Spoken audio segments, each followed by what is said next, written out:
Let's go, Empress Goddess. Let's get in here. My girl, Mystic Tori, dropped a reading a couple hours ago. I hadn't seen it yet. I've been over at Information Man show. So we're going to go ahead and check it out.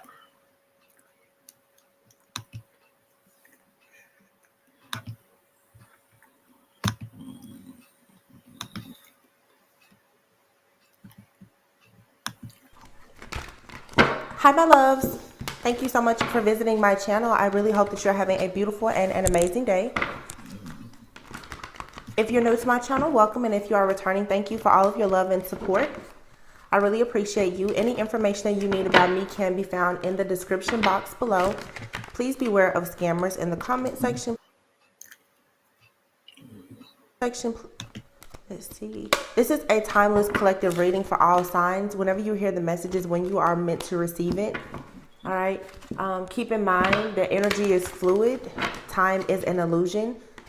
Whatever comes out could be related to anything in life, love, career, finances. This could be your story or the story of someone else who could be in your energy, knowingly or unknowingly. As far as the timing, this could be a past situation, a current event, or this may be a future prediction for you. I just want to tell you guys, today is actually Sunday, April 16th. It's 2 p.m. And I have a channel message. I'm not about to sit here and beat around the bush right now because this is actually pretty serious. Many of you who have, are tapped in spiritually or you watch tarot, whatever, you can see that we've been in an ongoing spiritual warfare, a battle for a very long time. And can't make it up. Somebody, you just need to know for a lot of you that the reason why you're going through so much is, yes, you've most likely already chosen what side you want to be on. You know what you want to do. I myself even have been under a lot of spiritual attacks lately. It is becoming exhausting to keep fighting it. But I already know what time it is. Now, we talk a lot in the tarot community about the karmic energies and this, that, and the third, whatever. The truth is that for a lot of people, this is a lot of past life karma, okay? We have the spring equinox. We have a lot of different blessings and abundance that's about to come in very soon with different transits that are happening with Saturn, Jupiter. There's just a lot happening, okay? And a major shift has already occurred, and there's good karma and there's bad karma. Your good karma brings other people bad karma because they're working against you to prohibit you from receiving your own blessings because they've been in the background stealing them. I don't know if a lot of, and this is something that has come to me. Yeah, there's an awakening. There's an awareness that has come to me recently. You guys need to be very, very careful because right now, a lot of people, like I said, everybody talks about the other man, the other woman, and the karmic, but there's situations that are bigger than these relationships that you really need to be mindful of. People in your life are props. They're bots. They are tools for your ascension. Some are good, some are bad, some are evil, some are ugly. You have to be the one to decipher and discern who is who in your life. The truth is that it's April 16th. It's 3 days before April 19th. April 19th working out while we was listening is the first day of a 13-day satanic ritual where a lot of people do things for human sacrifices. And the focus, my understanding, and this just came to me recently, is children. Listen, we can't make this. I can't make it up. We were just talking about. We just talking about this shit over there, Information Man. And I was talking about all this shit here. We talk about spiritual warfare and everything, and I always talk about sacrifices. And I say, P, yeah, you say conspiracy. I said, but that shit don't be no conspiracy. Just like they used to talk about how them old women used to tell us things, have them stories and stuff. They old wives tell. You know what I'm saying? But that shit be real. Dude. That's how the society wants you to think like that. They don't want you to think for yourself. Like I said, 99% of the time when I share these readings with you all, I'm listening to them for the first time. She dropped this reading around the same time Information Man came on. But of course, I was over there Information Man chat. So I just said, well, I'm going to go ahead and share this reading real quick before I call it a night, and boom, what come out. See what I'm talking about? That's how spirit lead me. That's why I do these things. That's why I do what I do over here. It's always something somebody need to hear.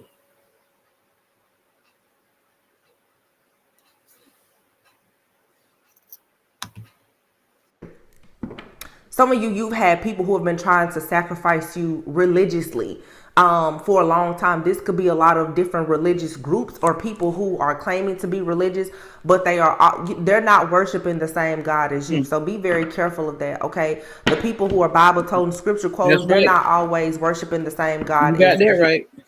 Okay. Everybody can do what they want to do, but you really need to be careful of who you're sharing information with, where you're going, what you're doing, who you're talking to, and make sure that at this time you are detoxing. Recently, I've been talking a lot about detoxing friendships, being mindful of friends, family, and lovers. A lot of people have sold their souls. That's right. And you see the body, but you don't actually know the spirit that is actually in that person. A lot of people have things attached to them now, and their sole purpose now is to pretty much take you down. So I want you guys to just be very careful always, but especially right now, because these people are for sure that they're trying to create a lot of illusions and confusion. If you know anything about Satanists,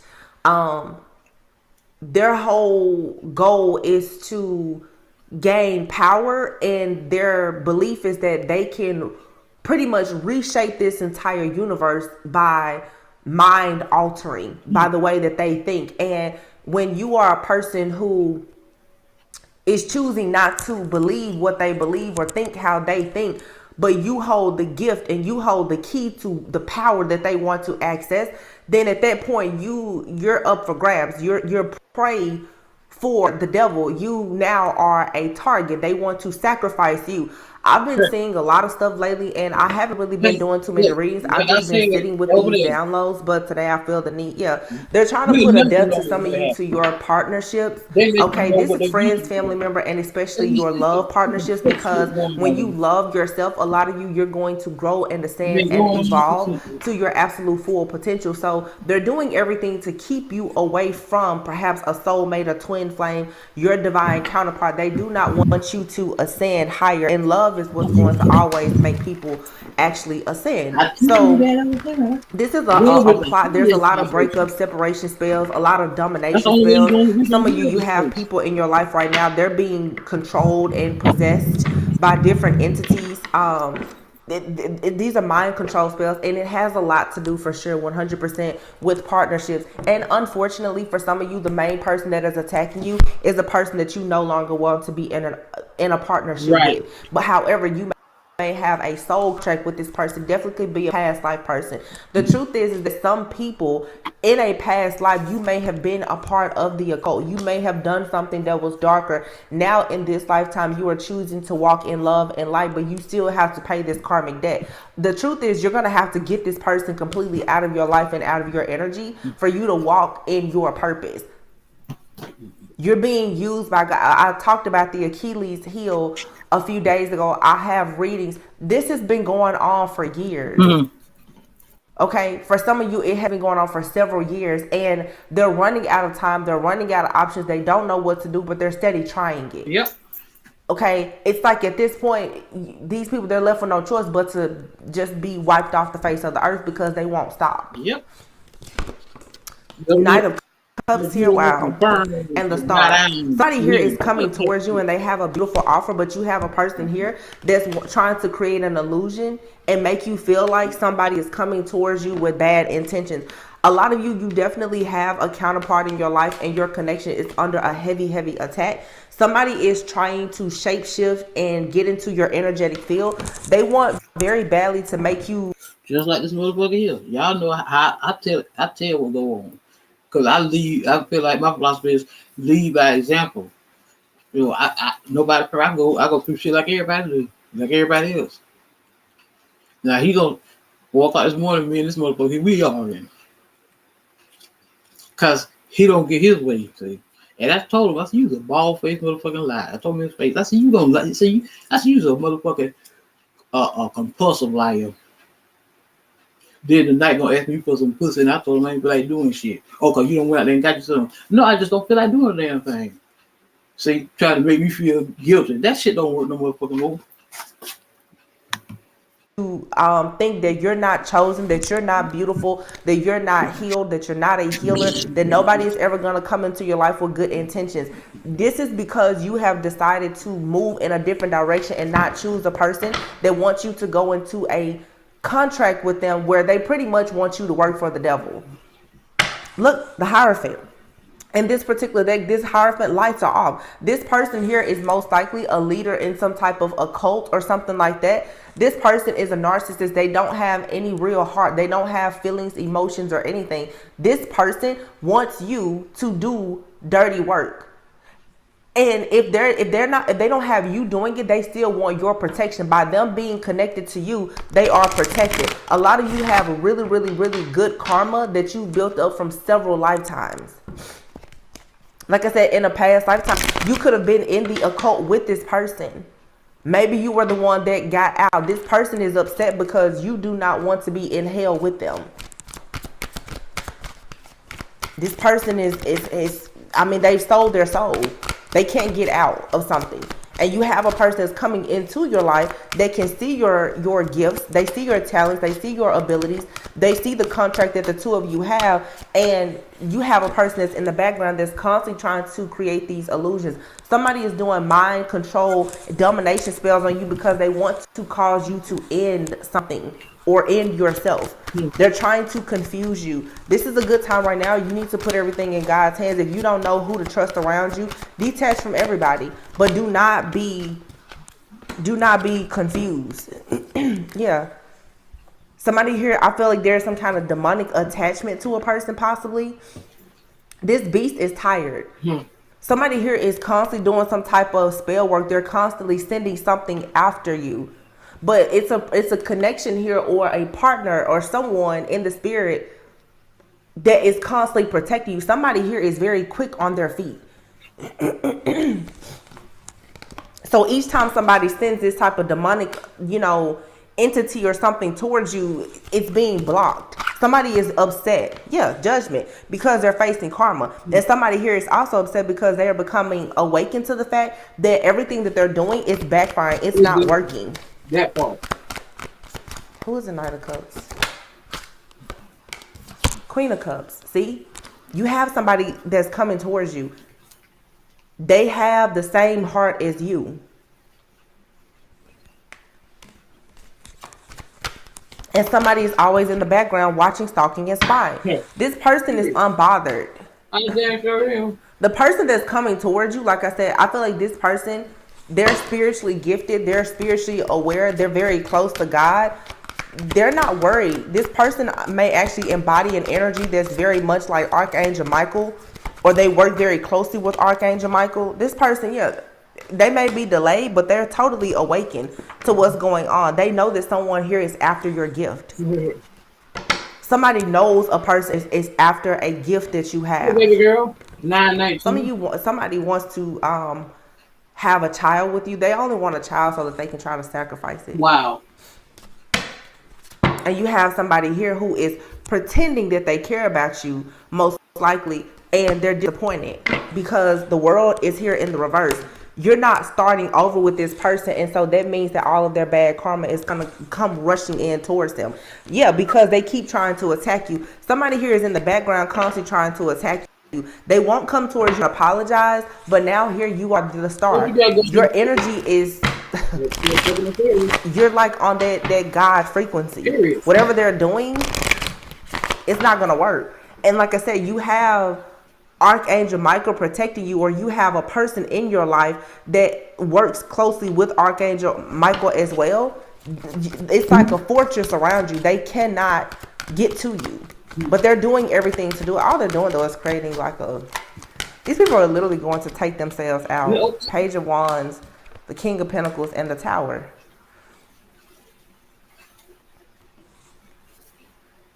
Three cards came out on the star. Somebody took action. I feel like somebody took action and they paid somebody to create a tower for you. And I hear somebody saying now that they want to take this back now, whatever they've done, because they've come up against somebody here who is aligned with the sun. Like, you're so tapped in. Look, this Emperor in the reverse.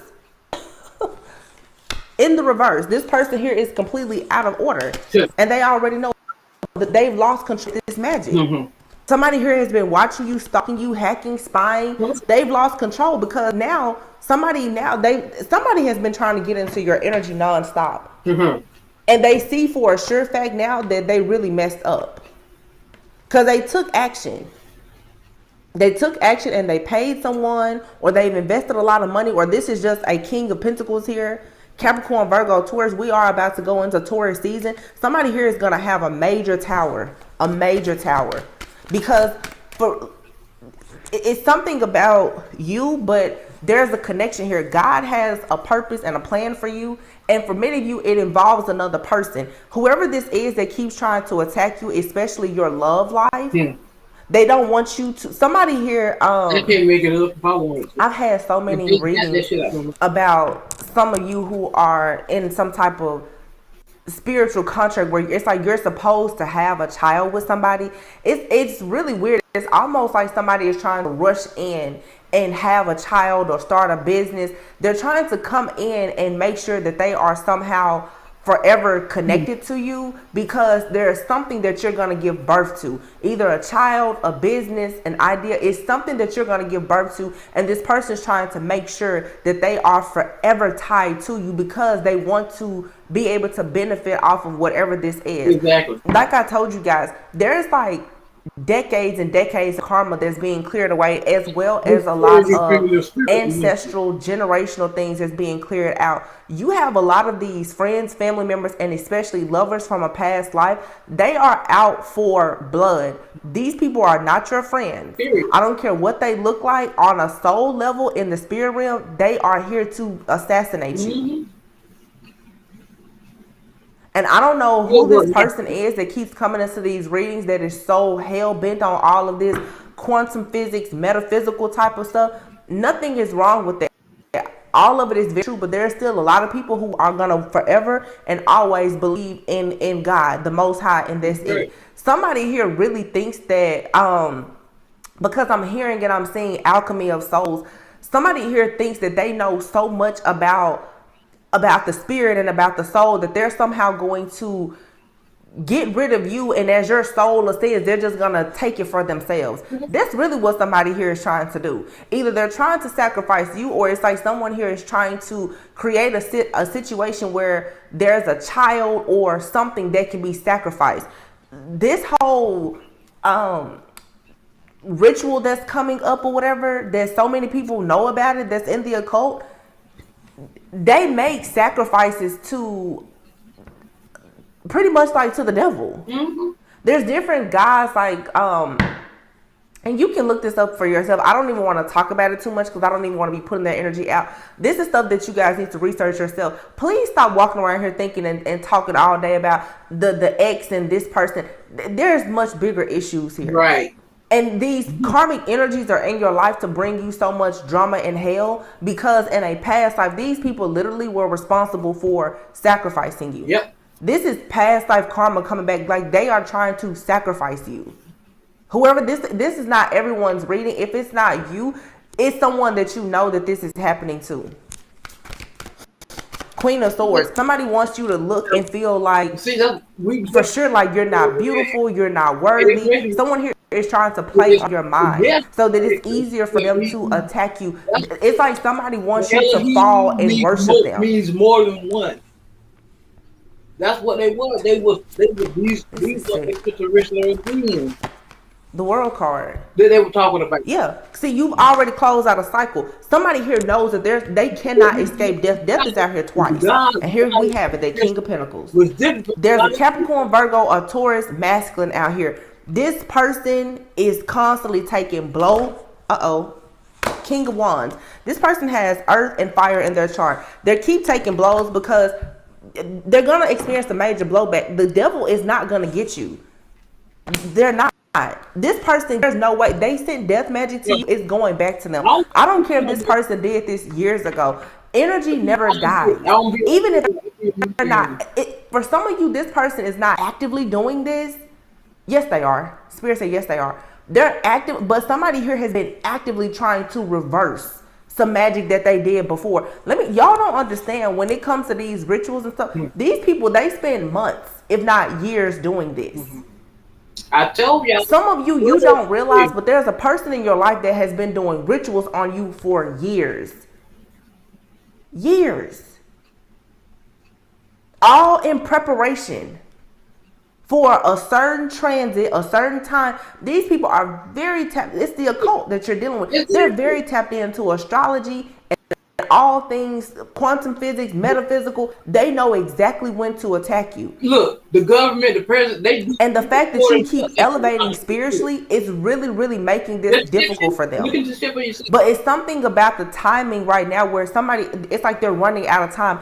And the truth is, like anything, if they cannot sacrifice you, you know their energy is going back. Somebody is now trying to change something with the law. It's like you can't change physics or spiritual law. Somebody, they are trying to stop something now. Yeah. It's like somebody is trying to, with this world card, and I saw the world in the reverse before. Somebody is trying to undo a cycle. It's like either you walked away from this person or they walked away from you. It's almost like this person is trying to spiritually come in. And this has been coming out for weeks. Somebody is trying to like come in to spiritually make some kind of peace offering to you, because if you still hold this person in any type of regard, then they may have a chance to beat this death. Mm-hmm. But they sent this magic to you. They offered you up as a sacrifice. See, now this person is the King of Pentacles in the reverse. And look, on this card, even in the upright, this person holding this pentacle back. Somebody here is in regret about taking action towards this star. Period. This chosen one. They're in regret about it. And they're doing everything to try to reverse time. Somebody here already knows that like their time is up. There's a fated death here for this person. And they know it. The King of Wands, look how this person has his head down, because somebody already knows, like, oh my goodness, if somebody figures out that we know, if somebody figures out this ritual is taking place, or that it was me that did this, they already know time is up for them. The death is out here twice. This King of Pentacles, they know what time it is. Don't let this person fool you. They already know. You sent that death magic out and it's coming back. And in this particular deck, no matter how many riches, no matter how many friends, family, no matter how big this cult group, clan, or anything else is, you cannot escape death. But what this person thought they was going to do was they thought that even if death came for them, that they were somehow going to be able to take your soul. No, you're going to die and you're still not going to get this soul that you collected. And that's just that. Period. This is starting to really piss me off. And it's starting to even piss me off. Sorry for the rant, but I'm just gonna say, because when she get upset. And it's no shade to anybody, because everybody is on a different timeline, different frequency. But I just want those of you, especially who watch me, okay? I can't control the readings that come out, but I do want you to understand how serious some of these things are. Society, people, friends, family, your job, and y'all need to understand the dangers of conditioning. Right. Even in tarot can be very dangerous if you don't know how to use it. There you go. If you misuse it, if you abuse it, and if you don't actually know what you're listening to or what you're tapping into, it can be extremely dangerous. Because a lot of readers, a lot of the messages come out. That's why these are very surface based. It's very surface level. People are talking a lot about what's in the 3D in tarot, but they're not letting you know a lot about what's going on in the 5D. Boom. What's going on in the spirit realm. Boom. Everybody spends all day and all night talking about who's lying, who's cheating. But do y'all really know why these people are doing all of this lying, cheating, scheming, and scamming? These people in your life are bots. Literally. It's like they're agents of the devil. They are coming in to scheme and scam you and to trick you and to break you down so that you literally can be chained to the devil. Yeah. These people are working. They're coming together in pairs and packs, like groups, trying to get sacrifices for the devil. Literally. And I saw this. I don't remember what it popped up on. Hold on, let me see. And that's why I told you guys, you need to start monitoring the stuff that's happening to you. Different moon cycles, different times of the year. Some people think, like, oh, I just have seasonal depression. And right now, is it really seasonal depression, or do you have a friend, family member, or a lover that is doing the same ritual on you every single year? Have you really thought about it? So I saw this on something. It says here April 19th through May 1st. April 19th is the first day of the 13-day satanic ritual day relating to fire, the fire god Baal, the sun god, also known as the Roman god Saturn, Satan, the devil. This day is a major human sacrifice day demanding fire sacrifice with an emphasis on children. This day is one of the most important human sacrifice days, and as such has had some very important historic events to occur on this day. You can research that for yourself, but it's April 16th. If you think that these people are not lighting up candles and doing all types of rituals right now to sacrifice you or some people's children, you're crazy. You're crazy, because that's exactly what they're doing, and they are playing with your mind. These people are trying to attack your mind so that you will think that you are batshit crazy, so that you'll just think that you're losing it. Nobody likes you, and when they attack you, you'll just fall. Day, baby girl. And like I said, these people, I'm telling you, and listen, I know a lot of motherfucking shit. That's why I've been talking so much the last few weeks too about people misunderstanding value. A lot of people are so quick to trust people who have money, people with power and of affluence, and you don't understand what these people have done and what they're willing to give up and sacrifice in order to have power. That is what Satanists do. Satanists don't believe in a God. They don't believe in hell. They don't believe in anything. They believe that they are truly God themselves, and that they can create anything in this world as long as they have power and they can mind control people. They got God. That's why I tell people, like, we talk, the Jezebel and the Judas, y'all better stop running to everybody that you think have money, because you don't know what they're doing to get it. And there's a lot of people who are extremely wealthy. Please never mistake what I'm saying about that I'm not trying to say there's anything wrong with having money. You can be an extremely wealthy person, but it's all about your intentions. There are people who have gotten wealth and they are trying very hard to maintain their wealth because they are literally sacrificing people. Yeah. Friends, family member. Why do you think that insurance fraud and all of these other things, why do you think it is so... It's a huge scheme. It's a huge scam or scandal, but there's a spiritual basis behind all the it. spiritual stuff that they've been trying to hide from us that we waking up to. Wake up, please wake up. Some people are truly in danger, and all they know is, but my ex. Forget your ex right now, please. Perform them rituals and them spells. So like your ex or who the next part. That's not what's important. Some people's lives are actually in danger. Every time you open your mouth. And I'm not trying to scare anybody, because if you serve the Most High that I serve, then you know that you're good. But you still need to be aware that this is what's happening around you. When you're experiencing these ruts in life and you're down and you're out and you're sad and there's financial blockages, and that's a reason these people are trying to spiritually break you, because they want the light in you. These people literally want your soul. No lie. I'm not. It's no coincidence that this stuff is happening. See what I'm talking about? I can't make it. The cherry. You'll be able to move forward past these obstacles and challenges, but it's like somebody here is very flamboyant. Somebody has gotten just out of control, and for some people, to be honest, you have people that have been doing this stuff to you. They already know that they're in trouble. Their time is up. So at this point, they really don't care what they do to you. They don't feel like they have anything to lose. They don't have anything to gain.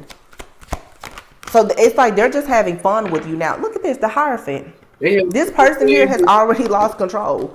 Their magic, they know they've lost control. They know they've lost this battle. 1000%.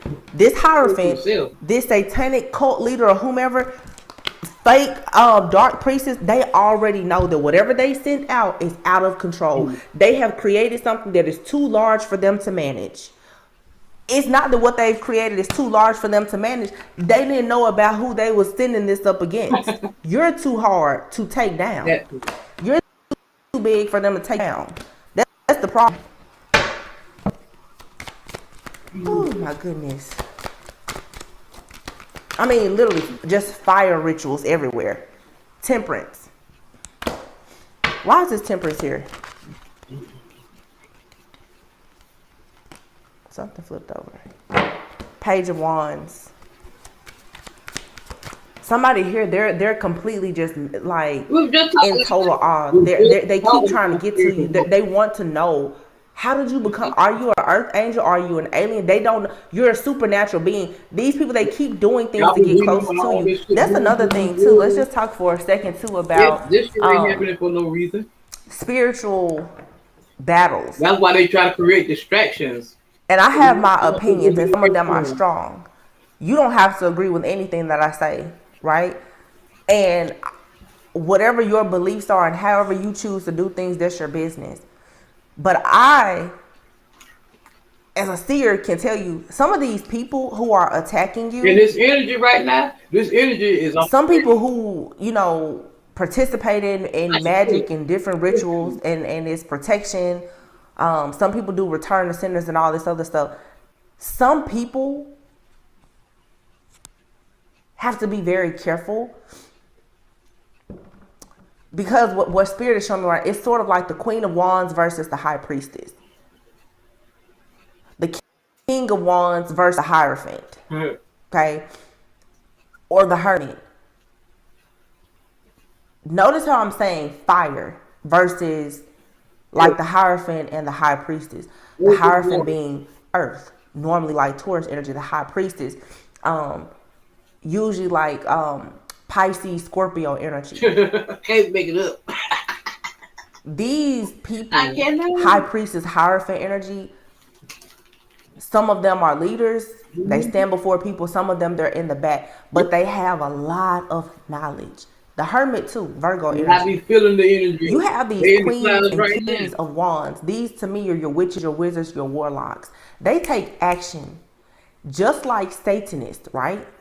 Satanists, because they don't believe in a heaven, a hell, a good, bad, whatever they believe in their will. Whatever they want is what they're going to go after. They don't believe in turning the other cheek. No, they're always down for the action, right? Fire, passion, the devil, hell, like they're always down for doing evil, whatever it takes to get what they want. They're relentless. Exactly. The reason why people who are truly your way or no Hierophants and High Priestess, the reason why they oftentimes are able to win these battles is because of their sacredness. And when you understand the art of war, a High Priestess, you will never know when a High Priestess is coming, how a High Priestess is coming, what they're going to do. You just know that the High Priestess oftentimes will be undefeated. All the glitters ain't gold. Some of you don't realize that if you allow these people to control your mind and you fire back at them, that's what they want. These people are trying to understand how your mind works. What happened to me? This is also going towards, and I'm not going to talk about it here. You have a lot of human studies being done. People are trying to figure out how to map your brain. They want to know, like they want to get a closer look. How do you react and respond to anger? How do you react and respond to depression? How do you react and respond to abandonment? That's the reason why they are triggering all of your wounds. When they get you to react. But see, these are hidden operations here in the earthly realm, but also in the spirit. People are trying to see, what is this that you have that is making you pretty much immortal and invincible? So when you fire back and you attack these people, you're allowing them now to get into your energy. They are getting your energy. You light up a candle and you're gonna, now they know. They know how strong I just said it. you are. Because you just got, that's an energy exchange with them. I am the motherfucking truth. I can't tell you don't do candle magic, don't do what you do. I'm just telling you, as a real high priestess, a real hierophant, as a hermit, you can't even find a hermit. You can't just walk up to a high priestess. And guess what? You never know what they're doing. Well, I tell you, and that is always their advantage. That's the reason why, for a lot of you. And guess what? That's why I tell you how things work. Well, I try to tell y'all need to know your birth charts. You know, both your birth charts, the side real and you read it. I played a video about that earlier. You know, that's to know yourself. It ain't nothing but a map of your life of what's going on. You more than your sun sign. People just look at that sun sign. It's certain energies and stuff that go with these signs that you have in your chart. You have to learn how to master these energies so you can manifest. See what I'm talking about? See, she got me kind of hyped up now. Because y'all just too damn dumb to listen. Yeah, I'm calling a spade a spade. You need to, you want to know yourself. You want to learn how to navigate life. Well, you need to know where to look, where certain aspects and planets that to see where these blessings are for you. You want the blessings, but you don't want to do the work to get the blessings.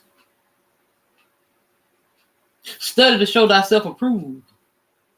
Because what? He said, what? My people suffer from lack of knowledge. Because you don't have no knowledge of who you are. Because we are the universe.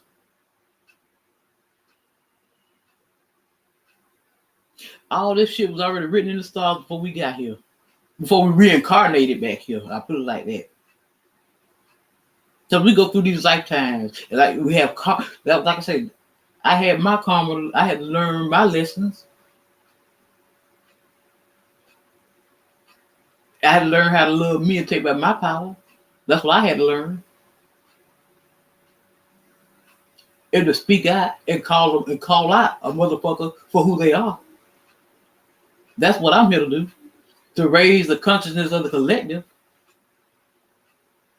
To show y'all to try to show y'all how to see through this bullshit. How to better your life. How to elevate your spiritual self. Get out of that damn ego. Because that ego ain't nothing but the shadow of the lower self. You know, the things of the world, you know, instead of walking in the light, the spirit, raising, you know, that Christ, the Christos, the consciousness, the Christ consciousness, that's what it's all about. That's what he was talking about. The enlightenment, that's what it is. See, but see, they twisted that shit. They indoctrinated y'all so bad that y'all can't even see that shit. But see, we chosen ones been able to see it since we came here. That's why I always been different. I always been able to see shit. I was always different. I just put it like that from a child. When I was a child, the old people used to call me an old soul. I didn't know what that shit was until I got him. Now I understand why they call it, because they already had seen it. See, them old people knew shit. But now they don't dumb that they dumbing y'all down. So you won't think for yourself. So you can't take back your power. Because if you take back your power, raise your consciousness, your energy, your vibrations, stop being so selfish and just me, instead of the collective, because that's what we are, a collective consciousness. Connected to source, to the divine. Why you think these readings be resonating with everybody like that? So when you have this deja vu and shit, there'll be flashbacks of past lives. You don't hear the old. See, I'm old school. I grew up old school. I used to hear the old people talk about your dreams are your reality. Now all you hear them talk about is pay attention to your dreams. Because your dreams be telling you shit. See what I'm saying? Make the connection. Dreams, the old people already, them people knew this shit. They was telling you then your dreams was telling you shit. Your dreams are shit that you don't been through. But y'all don't see, y'all too dumb to go to see through it. You still got the veil over your eyes. You understand? Y'all so want to out here bashing women and shit. You know, that's the whole thing right there. How you gonna bash us when we are the creators? We the ones that create life. We are the divine feminine. But and then look at nurse say the other day on y'all gonna call it King Genocide talk about balance, balancing our energies, right? And I'm listening to them when that Negro said 70-30 is a balance. Nigga, your balance is 50-50. See, now you want to twist the shit to fit your narrative, just like religion do. Don't get it twisted, dude. 50-50 is balance, because 10 is the number of completion, not no motherfucking 7. Everybody wants to watch you, stalk you, spy. They're trying to figure out, what are you doing? What kind of spells are you doing? And they can't find anything because for a lot of you, you're not doing anything. You're simply just an earth angel. You're chosen. It's in your blood. It's in your DNA. That's right. So you have to be careful when people, they're trying to get you into these ritualistic practices with them so that you will exchange energy. There you go. Because they're trying to access all of your energy because so much of it is so sacred and it's inaccessible. They can't access it. Into my energy. So when they trigger you enough and make you fire back, then it's just like, boom, you shoot somebody. They know from the bullet what kind of gun you have. Mm-hmm. They know. These people are trying to trick you. There you go. Into firing back because they want to know what weapon are you firing from. Y'all better learn. And some people's purpose is to be. That's what I'm firing from. The person that does it, but you need to know what your purpose is. There it is. Everybody, you got witches and you got high priests. You need to know what your role is. That's right. Some people, they're all about retaliation and all that. Let them do that. But I feel like the group I'm talking to, that may not be for you to do. So you need to be careful. Some people, you're not meant to be seen in the spirit. Because, like I said about that Achilles heel message, you are God's secret weapon. That's why let people say that you're weak all day long, but God uses you as a secret weapon. When they see you. Because, like I said, like a high priest, a true high priest, nobody will see you coming. That's why they be wanting to see your face, see your pictures and shit, so they can cast spells and shit.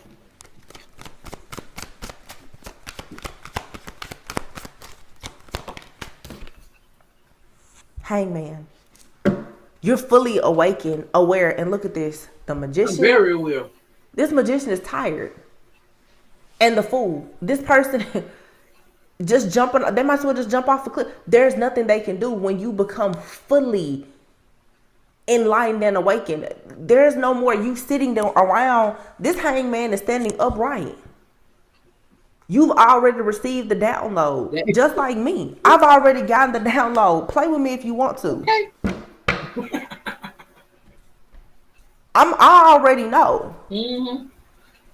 I was channeling information about today 2 years ago. Play with me. She sure will. Do it. Have at it. Do it. Just like yesterday. A lot of you watching people, they think you don't know, or maybe you don't fully know. I would encourage you pray, detox, do what you need to do so that you can become more enlightened and aware of what's really going on. So that when this magic comes at you, it will instantly backfire. You know, I just had to be tested. But it goes back to, what do you allow your brain to actually think and process? How is your mind processing information? And this is why I'm saying even tarot can be very dangerous. That's right. Because if you watch a tarot reader and every single day, every message is about he, her, they, I don't she, watch all them it. different messages, them different reasons. And nobody is ever talking about what's really going on in the spirit and how you need to recognize why these situations are actually in your life. And when you should be looking right, you're going to be looking left. When you should be dodging the bullet, you're going to be walking right into it. All praises to the divine. Please look at the bigger picture. Every time. These different spirits of karmic energies coming towards you, these people they're placed here to aggravate your soul, to piss you off, to have you stuck in a rut. Reality behind it. Only so that it's easier for the devil to attack you. They're being sent in by the devil himself. That's why you ain't got no damn love. And that, like I said, look, somebody is like, whoa, what? Because once again, these energies, they're very, very flamboyant. But when you stand up for yourself and you let these people know, oh no, you didn't have me psyched out a fool. Look what happens. These people who think that they got it all figured out, they're like, oh man. That divine feminine, divine masculine, they didn't buy into this. Now they're sitting back and like I said, they're trying to take back what they did. Whoever these people are, they're already afraid. Because they're afraid of how much you know. Now they're trying to, oh my goodness, can we reverse this? No. You've been doing these rituals for the last 3 to 10 years or however long. No, you can't do it. Oh my God. The cards never lie. Justice. The Hierophant and the High Priestess.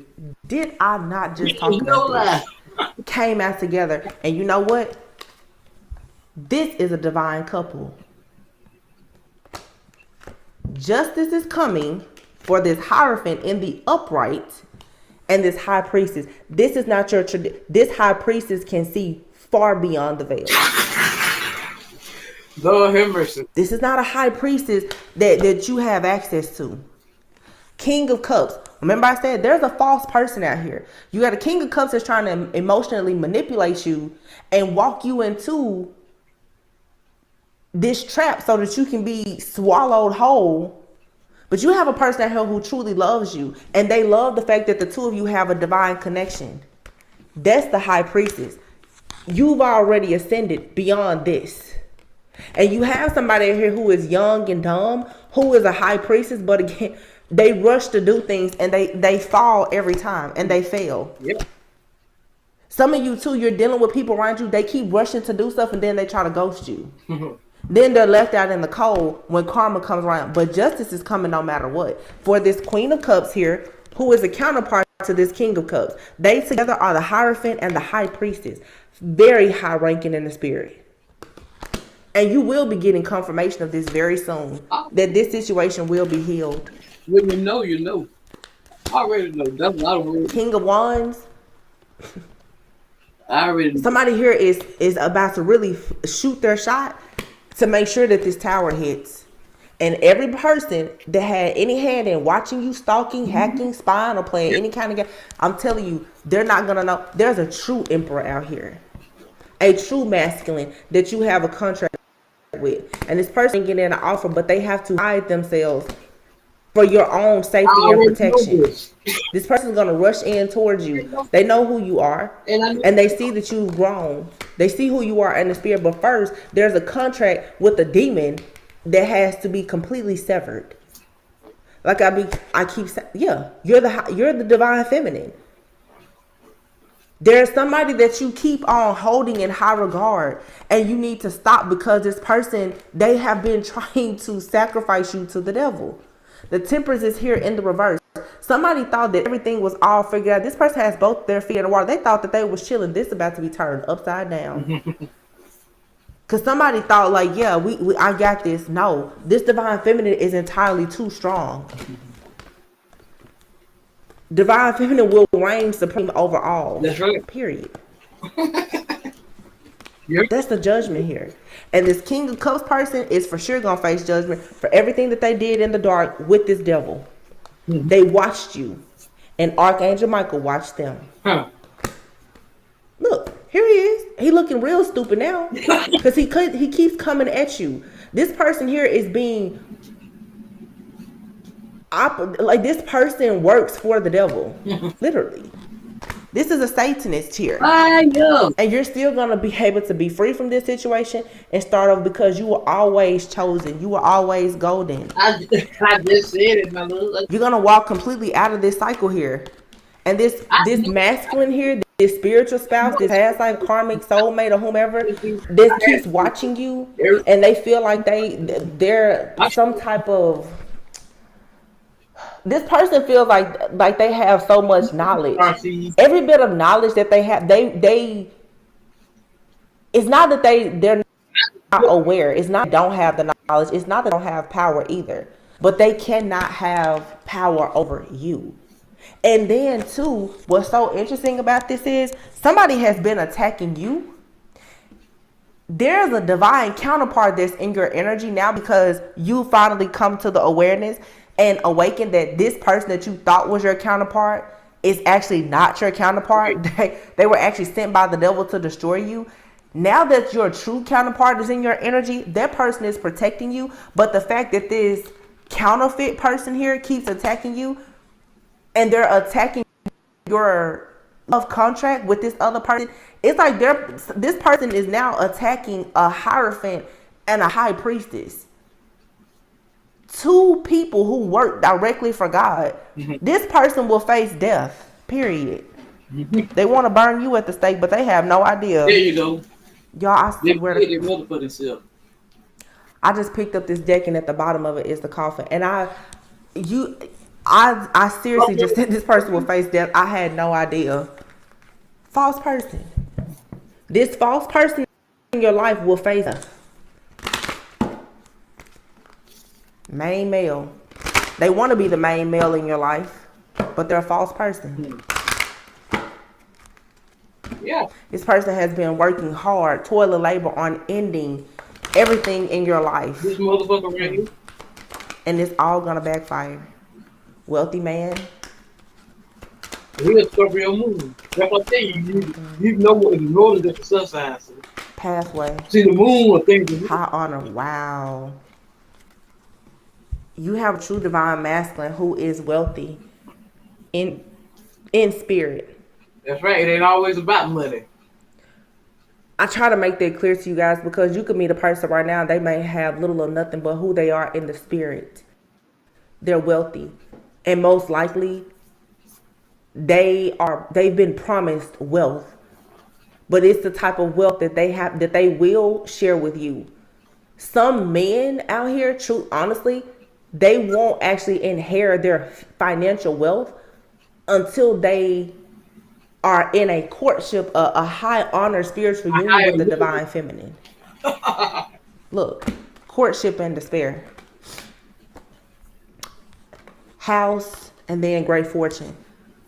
There's the masculine out here who is protecting a divine 44 on the clock. They're protecting a divine feminine in the spirit. The two of you together are going to unlock like crazy abundance and wealth. That is the reason why you have this past life karmic person who has already sold their soul. And this past person, they could be wealthy now. They're wealthy because they've been stealing. They have been creating a reality of wealth for themselves by being a Satanist, by worshiping and working for the devil. And because you don't want to be in a contract with them, they have now decided to sacrifice you because they're looking at you now like, you don't need to be here anymore if you're not going to work for me. Right. And for my agenda with the devil, we don't need you anymore. But God is saying, no, you actually have a life with someone here who is of high honor. You're not going anywhere. Somebody wants to get rid of you because they can't go with you. Because their buck stops here now. They're no longer going to have wealth or anything because they don't have access. Exactly. This person is spare because you don't have a courtship with them. You have a true masculine here, whether you met them or not. And something here, there's great fortune and stability and security coming when you're with your true masculine. Right. So there's a lot of people's finances that have been on hold because your finances are going to come in a particular partnership. Yeah. Jupiter is going into Taurus. Taurus is That's all about finances. me. You know what I'm saying? And the shit came right there. Okay. But I always It has been a very, very long time since wondering why shit this type of good karma came on. There's blessings in money coming. And somebody has been in your life, they met you early in your journey, and they realized that you were destined for wealth. And for a lot of you, there's a mirroring situation happening between you and a counterpart. Your counterpart is going through the exact same thing as you. Both of you have run into past life karmic soulmates that you left behind in the past, most likely to choose one another. They already know that there's a huge financial blessing with your name on it. Yep. These people have been tracking you for years. In this realm, in this lifetime, waiting for this very moment to take this blessing from you. And a lot of you don't even know that the blessing is coming. They've been doing magic on you since they met you. Main female. In bad health. Mature man. And mature woman. I just said that, and it, to me, it makes sense now. And marriage is here. There's a mirroring effect happening between two counterparts. The two of you, this mature man, mature woman, to me, this is like the Hierophant and that high priestess energy. There's a karmic feminine in the background who wants there to be bad health. But some of you, yeah, there's a divine masculine who has a karmic feminine that wants them in bad health, financial health or whatever, so that they cannot actually be in a connection with a mature woman. But then there's also a divine feminine high priestess out here. You have a master manipulator, satanic like occultist that is trying to destroy your life. So it's like two people who are coming into a union for a divine mission and contract are both being attacked by past life karmics. Damn, I can't make it up. Water, Pisces, Cancer, Scorpio, solitude. So you may want to just be quiet right now. Something is happening very soon. And it says here, trust in divine timing. Wait, trust the process. That's right. That's what I'm getting to know each other. Okay. Air, Gemini, Libra, Aquarius, and conflict. It says here, confused on how to move forward, arguments, disagreements. Look here. But there's fresh start. There's a fresh start here, and it's safe for you. I can't make it up if I wanted to. I just can't make it up. This motherfucker here's a fucking Aquarius. What did I say about arguing and shit, conflict? Can't make this shit up. You telling me I'm making this shit up? Shit. You to love, focus on self-love and healing right now. This person that's coming towards you is your forever partner. For some of you, your forever life partner is in your life. They're being attacked. The two of you are having issues, obstacles, challenges, disagreements, and arguments because people are in the background. They're doing magic on you because they're trying to sacrifice the two of you. Both of you are on the chopping block. Divine man here. You're both on the chopping block for a sacrifice that's supposed to be taking place in the next 13 to 30 days. Period. I know exactly what I see here. Yeah, look at this. Somebody is obsessed. This is a whole cult that's watching you. They're infatuated with you, but it's not just you, it's your counterpart too. This is like people who are like, oh my gosh, I cannot believe that those are real twin flames. Somebody here may have said that there's no such thing as twin flames, or they said you weren't a twin flame. They're mad because they don't have a twin flame because they worship the devil because they sold their soul. So they forfeited their twin flame contract if they were ever a twin flame. They now can't believe though that you actually have a twin flame union coming in, and they're like, oh my goodness. And a lot of you, most likely, This is a past life karmic soulmate that you thought was your twin flame. This person sacrificed you for somebody else and for money. As they got deeper and deeper into a certain lifestyle and they realized that you were not going to join forces with them or let them back into your life, they actually got very serious about making you a real sacrifice to whatever or whoever it is that they worship. This person has been trying to put you in some type of alternate universe, parallel universe for a long time, because they're trying to force you into their life, or they're trying to force their way into your life. Because I'm telling you, they want your soul, they want your protection, they want your financial breakthrough, they want all of the favor of God, but they want to still dwell in hell. I have been saying for months, do not give a person a pass to heaven. Stop taking the elevator from heaven, going down, visiting these demons in hell. There's no love there. You have true love either in your life or on its way to you. Somebody here who forfeited your connection is because they said that there's no such thing as soulmates, because they don't have a soul. They told you there's no such thing as soulmates or twin flames because this person, they're incapable of loving.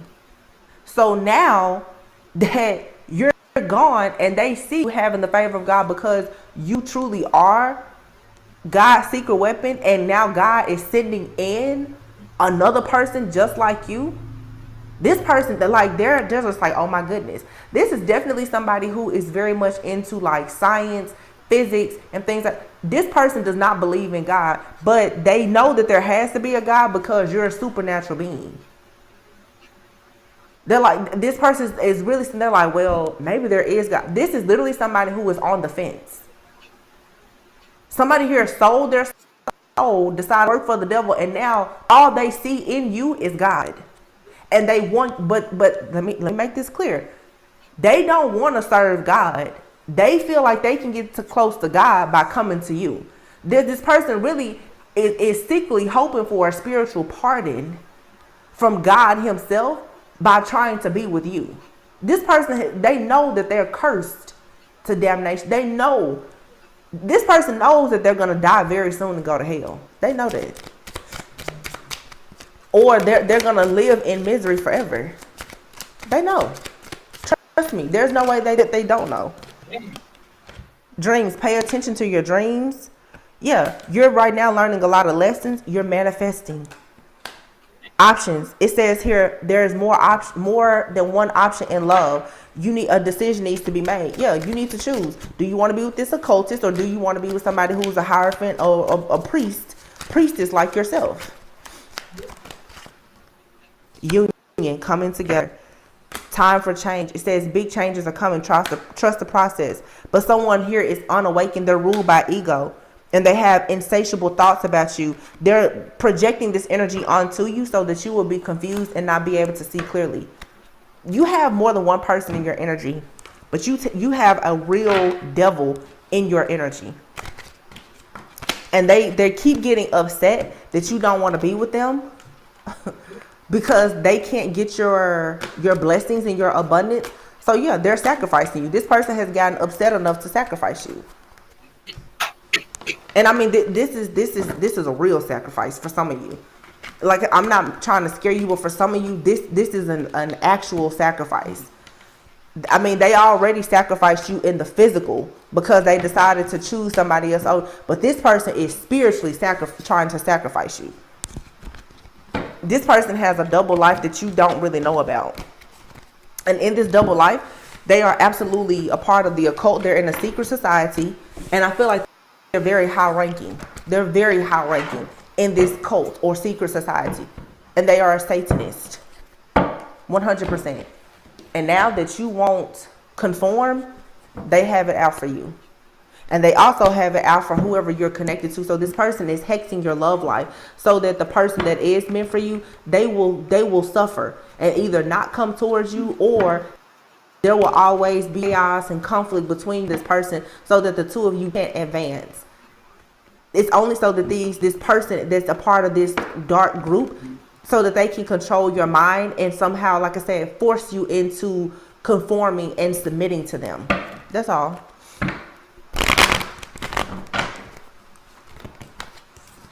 Five of Wands, chaos, conflict, confusion, illusions, a lot of instability, juggling here. Somebody can't make a decision.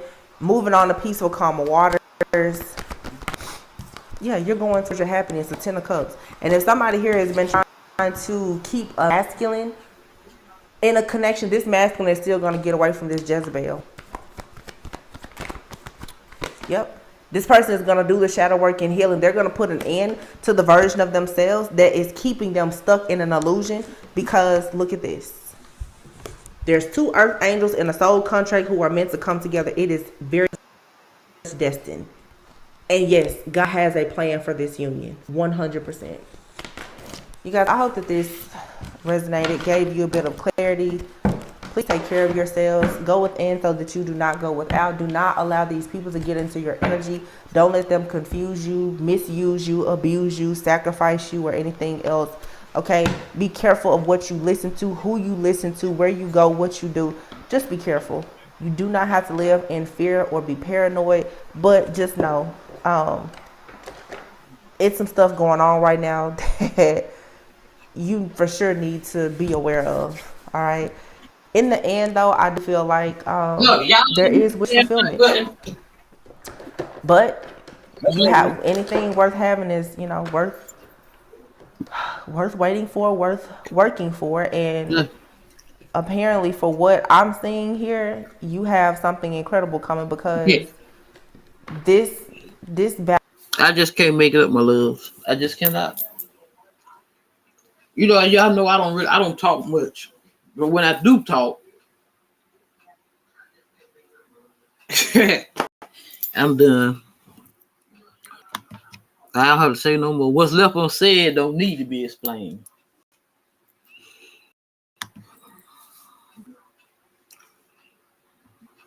Let me see what we can get in here and listen to real quick.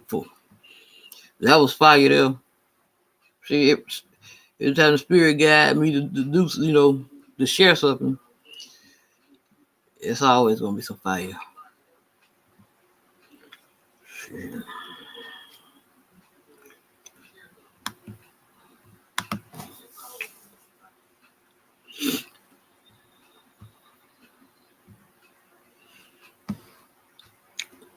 Let me tell y'all, this here right here, this is fair use.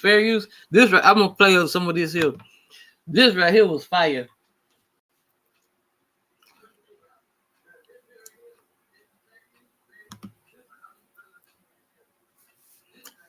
I was in this live stream yesterday. Not from the north, okay? No matter what you have been told. It came from the south. Cush was the very, as a matter of fact, the land of Kemet would not even be there if it were not from the soil that came in the waters of the inundation. And people tend to forget that. What is when you say inundation, what do you mean? The inundation is the flow of the river that was heralded every year. We used to celebrate what we call Wep Renput. Wep Renput means the opening of the year. And that was a celebration that was, in my shrine, the Shrine of Ptah here in America. And it's still celebrated every year here. The Temple of Anu, I just went up with them upstate, I think it was in upstate New Jersey, to a reservation where we celebrated the Wep Renput, or the opening of the year. The inundation is the yearly menstruation of the river, where the waters come from Lake Tana, mixing with the waters coming from Nyanza, Victoria in the south, and together they meet in the city of Khartoum in Sudan, and then flow down as one stream. Now, this is where we get the concept of the two ladies, Ast and her sister Nebethet. These two rivers are equated with the ones who resurrected the body of Asar. Why do you think Asar's face is painted green on some of the pictures? Because Asar is known as the vegetation And sometimes his face is painted with a dark complexion. Why? Because the soil is dark. The food. For those who don't know the story of, Aset and Osiris, can you give us the story? Okay. And I want to really get into Set as well. All right. In the first times, our ancestors didn't say in the beginnings because there's the first times of every age. We are now in the first times of the Aquarian age. We have just went through the last times of the Piscean age.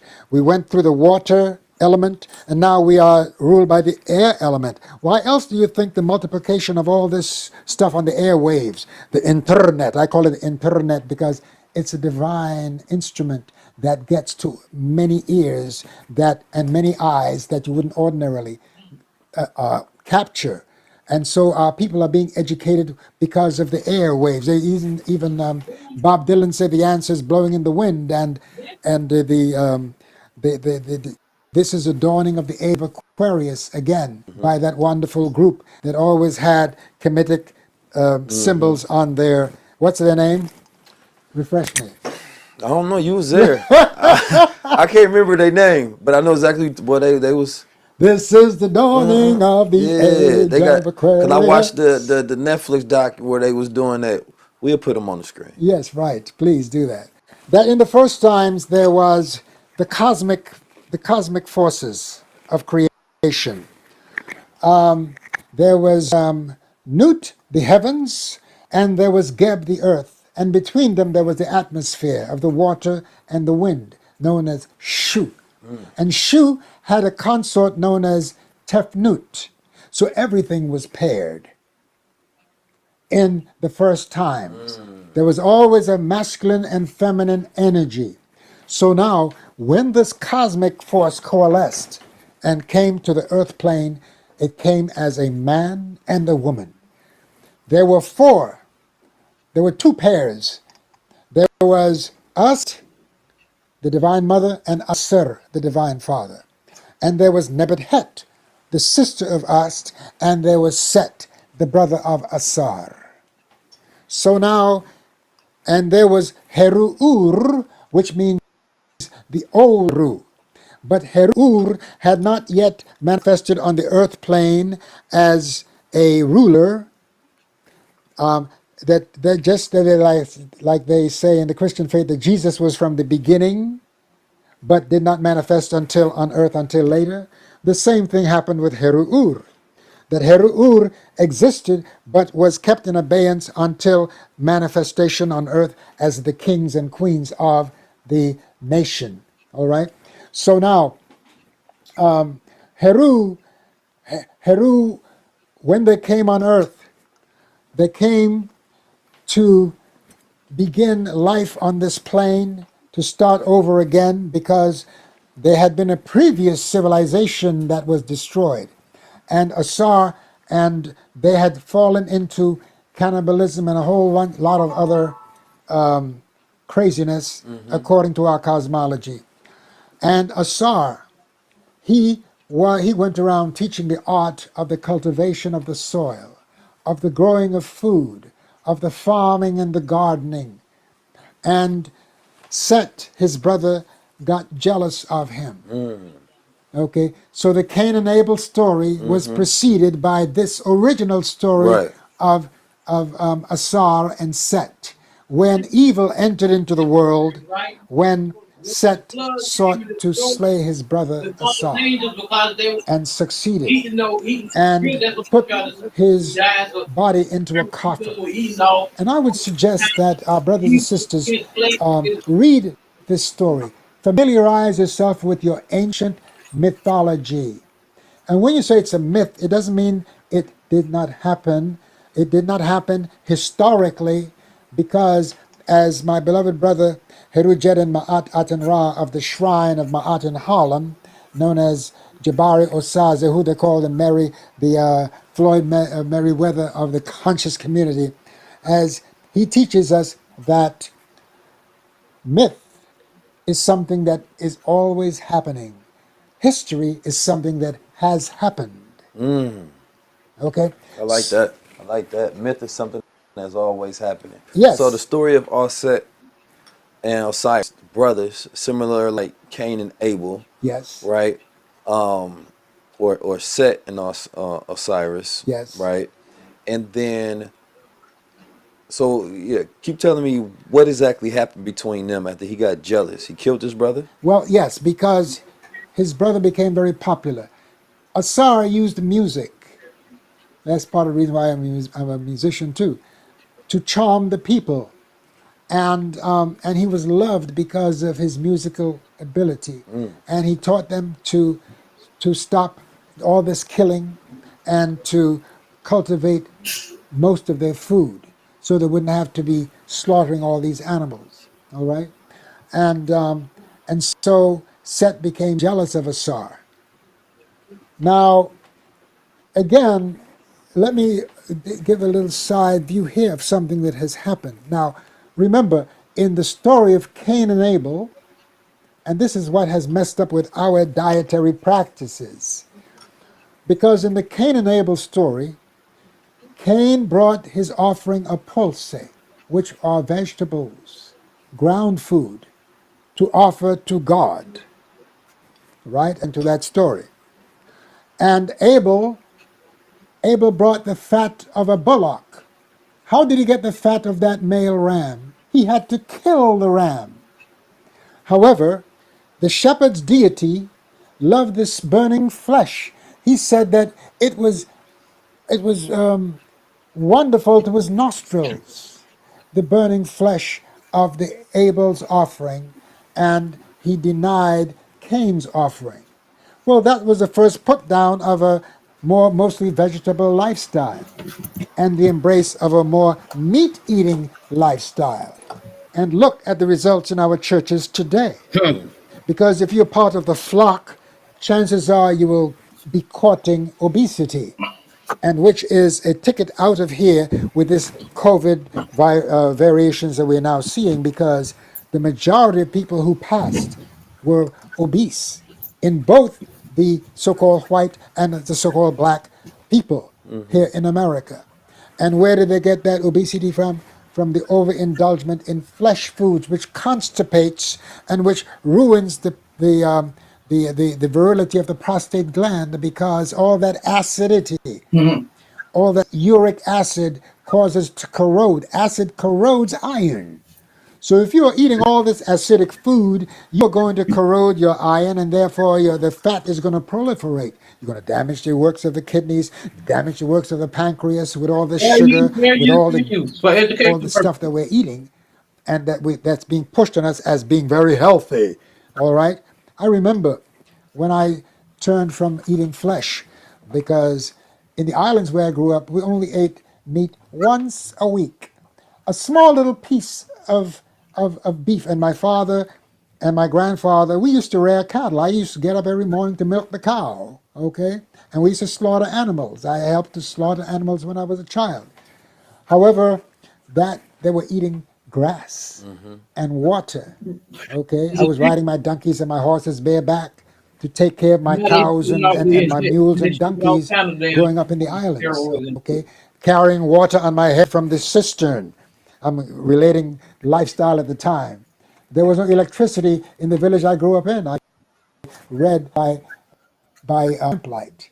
I studied lamplight, and of course, I was very proficient in my studies, and the women loved me for my brain, but they gave the you know what to the gangsters. shit. I'm sure you still got your fair share. You ain't no Well, funny you shit know, at your I was a late bloomer. As a preacher's son, I had to set an Hey, example. yes, sir. So I was I'm still sure a virgin by the age of 18. But by the time I got you loose was a from that different version influence, after that. woo! Yeah, Yeah, I couldn't it get was a enough. different version of Rue out in America. You know it? Oh yeah, for sure, for sure, for sure. Yes. So anyway, so again, this. By the way, I'm enjoying this conversation with you, my brother. Yes, sir. Yeah, I Likewise. was in Your this live yesterday. inputs It was and three and a half is hours. very timely, I was in a and full live. That's we are I dealing didn't with come on so the board much yesterday. information that sometimes it's all seems almost jumbled. But I would invite our brothers and sisters to rewind and go back. And if This you shit have was any fire, baby. questions, He was dropping some straight don't gems. hesitate to send me a comment or something like that, and I will do my best to answer. This is a class food. You got no 19 keys of trip, boy. Okay. Now. Around, and then when they brought the body of Asar together again, then Ost, who was at the feet, transformed herself into a female falcon and flew over the erect organ of Asar. And you will see the imagery. It's on both papyrus See, and that's where on that stone. palace come in at. See? She took the seed of Heru into her womb, all right, and became pregnant with Heru, who will now become the avenger of the wrongs done to his mother and father, and who would re-establish Ma'at. Heru nech ratef henamut, that Heru avenges the wrongs done to his mother and father. And that was his mission, to restore Ma'at. So, when I taught Comedics 101, I would tell this story. So he was resurrected through his son, but he wasn't resurrected himself? No, Okay. because his son became his ear, and Heru became the one. And Heru, Asar remained in Amenta to receive the souls that were coming to the west, to the same place that the sun seems to set, even though the sun doesn't set, it's the earth that turns. We know this. What does So the symbol of the falcon represent? the falcon, the falcon is the hero bird. The very word Heru produced the word hero. Okay, the falcon has the keenest vision of all the birds. See, I'm wearing a falcon here. Okay, the falcon head, and it never misses what it aims for. Hold on a second. It could be about 2 miles up in the sky. It'll see a mouse on the ground or a flock of pigeons, and whatever it decides to have for dinner or for lunch, it never misses what it aims for. So therefore, the kings who took this title Heru, Okay. which Wisdom, but Thor, where does that story come from? Because now we see Thor as the big muscular, you feel me, in the Marvel movies. yes, But as far as where's the true origin from the Thor and the hammer? well, again, you will have to go back to that aspect of Ptah, because Ptah uses the hammer to build with, to chisel with. Okay, so Ptah was conflated as Thor in the other. I forgot. You can look it up. It was, I forgot what culture produced Thor. Nordic or Nordic. something? It's a Nordic Yeah. culture. Yeah, no, Yeah, I no doubt. believe You know, something. but they're borrowed again. And Okay. on Friday This right here is is about Oshun language. Hold on a second. or Het Heru. Het Heru, the house of Heru. Just By the way, when he was talking I'm about the sitting language. at the desk of the divine keeper of the shrine of Het Heru. Her name is Kaitha Het Heru, and I want our brother to see a picture of her right on the door there. We're going to get all the B-roll. Yes. Okay, right here. He was The nice. problems that he had being born in the Bahamas when he came to America, he was speaking in that island accent too. So what he did, he began to look at the newscasters because everybody could understand the newscaster. So he figured if he copied the newscaster's speech that he would get over. That's smart. So I did the same thing. And it created still a problem for me because I was still talking white. Right. You know, it's interesting for me, communication, right? Utilizing that throat chakra, that power. That's something that I'm always advancing and getting better at. Yes. Right? Because it's a journey, because when you speak into so many different people in different styles and different places, you know, communication is about getting someone to understand, right, you and anything that you put out there. So, you know, but when I think about language, and specifically melanated people who come from cultural places, it's kind of like if you give me a dish, I want to put spices on it, right? So for us, language is like when we have these, you know, curvatures in the language where we use our slangs and we create our words, that's us throwing our spice on it so that we can actually enjoy it. Right? It's like you can give me the clothes, but I'm gonna fashion it my way, because language doesn't have to be directly by the book to be understood. You can say things in different tones and give one word 5 meanings. So language is this thing that's really formless that you can shape, right? As long as a person has the, you know, the key, right? Which is what's that? The like the Rosetta Stone, if they know the language itself, then they can understand the context in which you're speaking. Yes, right. Right? When you learn how to use your mind, that's when you Page start to one, operate into the divine. You start to tap into your God power. That's when you operate and learning how to take your thoughts and form them into reality. That's when you pull things from the darkness and you bring it into light into reality. And that's when you have the power to change the world and you can bring wealth into generations into your family. There's power that's going on, why don't you go grab it? There's crowns out there, why don't you put your on? There's a lot of fear money, why don't you knock it down and slap the devil and tell him it's your time? What we waiting for? I'm ready to go to the highest level. If you ready to go rock with us, if you ready to build with us, because we not waiting on nobody. Once we get on the mission, we in motion, and we devote it, we get liberation to our people. I was really talking about that. You know, and you was around in the time of the 60s, right? So you can speak to this a little more. You a fly brother. I seen the pictures on the wall, man. Your drip was immaculate. You know, similar to myself. You know, I'm in my decadence right now, out here looking like the Raw General. Remember that crying, bro? You feel these? But the conversation was about androgynous behavior today. And most people always talk about, hey, that's not an effeminization. That's what we did in Africa, or they wore skirts in Scotland. And I said, wait a minute, they didn't call them skirts in Scotland. See, language and context is very important, right? I've never heard an African brother say, you know, we wore dresses and where I'm from. Why? Because the men didn't call them dresses, right? And Kemet, they were, you know, you got thobes, you got different robes that you wear, but it also fits the region and the context of that culture, right? So one would be masculine and one would be feminine based on the context of that culture. There was always a differentiation with the garments that we wore that was in line with our nature. And in this, we try to, you know, it's a bit of deception and tricknology because we justify anything that we do, right? Well, we just start pulling stuff from the world. And I'm like, that has nothing to do with what you're doing, though. Because that's a completely different context, psychology, culture, and fashion and style. And so it's like, as I see you wear, you know, your garments, right? And, you know, I'm gonna wear my decadence.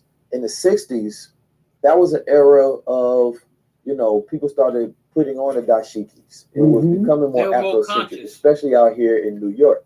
And it was a more militant time where it was socially charged and people were, you know, politicizing the movement, going against the man and the government, and drugs was in the streets and people was trying to get the heroin out the streets. So there was a time of like unification. There was festivals that was happening. So it was a high time of being black and being proud to be black and proud. And then you had the wave of the 70s, right? The 70s come and it's more of a psychedelic era of experimentation and European fashion, right? And then that's when you got pimping, right? That explodes and the pimps become symbols of masculinity, right? So a lot of people will point back to, well, look at the 70s on how they dressed. Well, do you really want to go point back to a time where we started to decrease our militancy, decrease our unification, and start going to more European fashion, more pimping, which is degradation, right? And we started to lose ourselves. When we was going towards more Afrocentric, that was when we were gaining ourselves. That was when we was reaching back and saying that, no, I want to represent the motherland. So I think we got a generation, because we got so much access to information, you know, we are a confused generation because the clothing companies, the fashion companies, they want men to wear purses because you go buy more purses. Kind of like Edward Barnett with getting women to smoke, which it was just a man's thing at first. Now purses are so-called a man thing. So not only you buying one for your girl, you buying one for yourself. And your girl, she buying one for herself too. So now that increases spending habits and capitalism, right? But I just wanted to get your take on, right, number one, the androgyny of culture, right? Because we talk about masculine and feminine principles within a man and woman, and I believe that wholeheartedly, of course, right? You know, for me, that feminine side is the side of expression, right? The arts, the craft, and the intuition. But at the same time, it can go overt, and it can be used against you, right? And so you don't know where your nature begins and where it really ends and where you're manipulated at. Right? What did you see in the 60s as far as the fashion trends and how they changed? We was everywhere, period. Well, let's get back to Africa, America, let's say the garments that the Scottish people wear. They call them the kilts. We know in Kemet we wore this it looked like a skirt. That's what we call it today. But our ancestors call it the aper, which is like, give us the word apron. Aper, give us the word apparel. That's the problem with us now. But we call it aper. And it was in keeping with our ancient culture, right? Because don't forget, it was very warm, right, on the continent. So they had baby powder back then, which is poisonous, by the way. Some of it is, and so as we now seek to reclaim aspects of our culture, it may look strange to some people. Well, why is he wearing a skirt? It's because we have the wrong terminology. Right. You see, English is a spell casting language because it's made from different components where you can say one thing and mean another. Yep. And so the time has come for us to begin to focus on saying what we mean, and we must have the courage, instead of surrendering to the brain strain of what we were given and educated in, we should rebel and bring forth some of our own words instead of just going along to get along. Like we have these political terms that are so dangerous to both our existence as a people and to the existence of those who oppose us as a people. Because, please, my beloved brothers and sisters, do not take me wrong when I'm saying what I'm going to say. But those terms, black and white, when referring to human beings, are both wrong.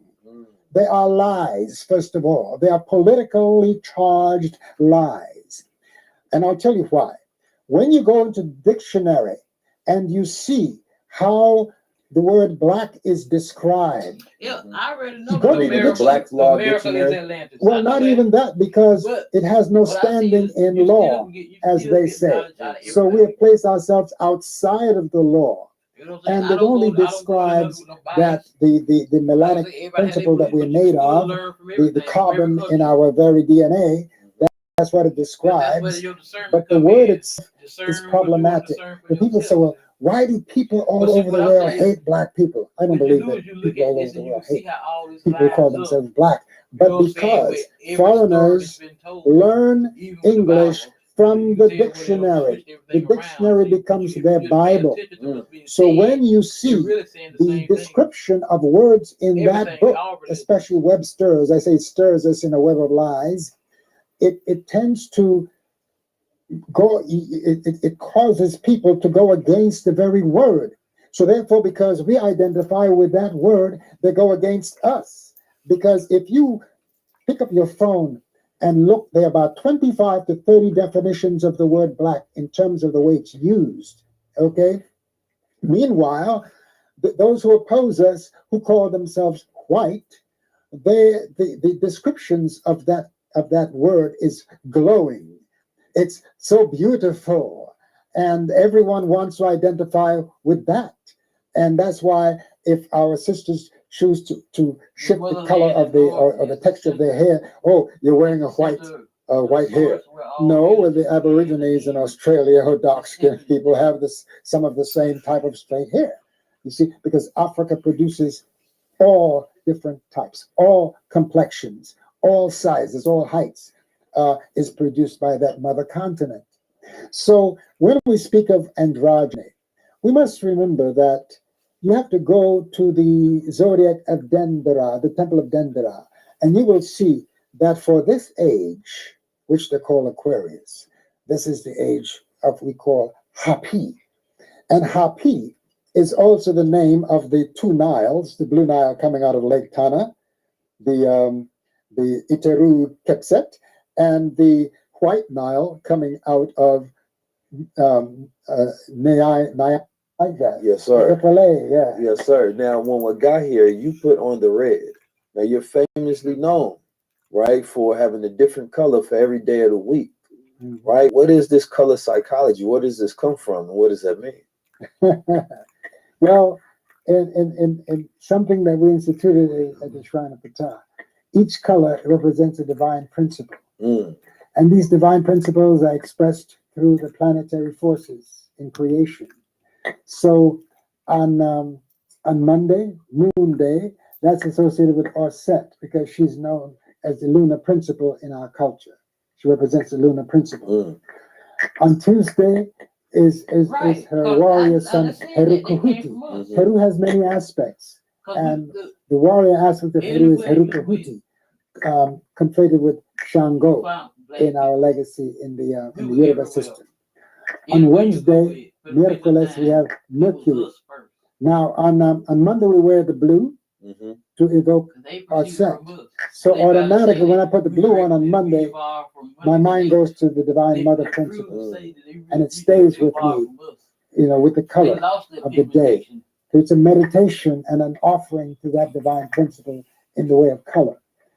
On Tuesday, when I put on my red and white for Heru, it raises my warrior spirit. It reminds me that I should be protective of my vision, because they're the eyes of Heru. What I see, what I behold, and what I put out there for others to behold should likewise be empowering. And the red is a symbol of power also. On Wednesday, Miércoles, Mercury is associated with Chahuti, the one that gave us the word thought, because they call Chahuti thought in Greek and Roman. All right? And on that day we wear yellow.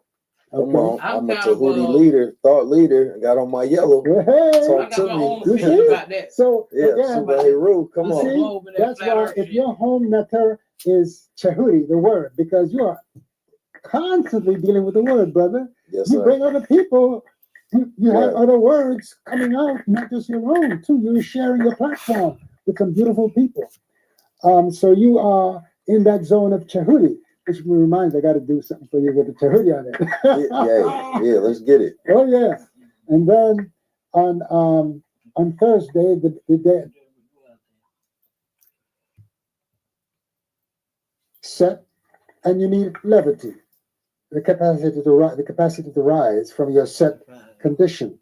Okay, some say it's the upper and lower nature of humanity, but they both have to come to the heart and unify. Because there's a greater evil. The evil is known as apap, known as apophis in the Greek vernacular.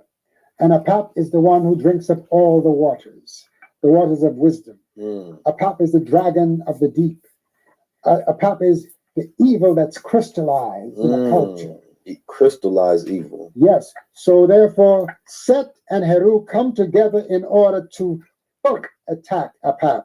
And if you visit the temple of Heru at Edfu, that story is told on the outside of the temple, where you see Heru and Set both with spears, putting spears into the body of this reptile. So that's like your lower and higher self fighting, right? Because that's the balance in the human being versus, it's like, you have Christ consciousness. I talked about this with the good brother Joey, but that's crystallizing that mind of God. So with the Ptah, Apap. Yeah, Apap, right. So the Apap is crystallized evil versus crystallized consciousness or Christ consciousness, which is very set, and you need levity, the capacity to rise from your set condition. Okay. Some say it's the upper and lower nature of humanity, but they both have to come to the heart and unify, because there's a greater evil. The evil is known as apap, known as apophis in the Greek vernacular.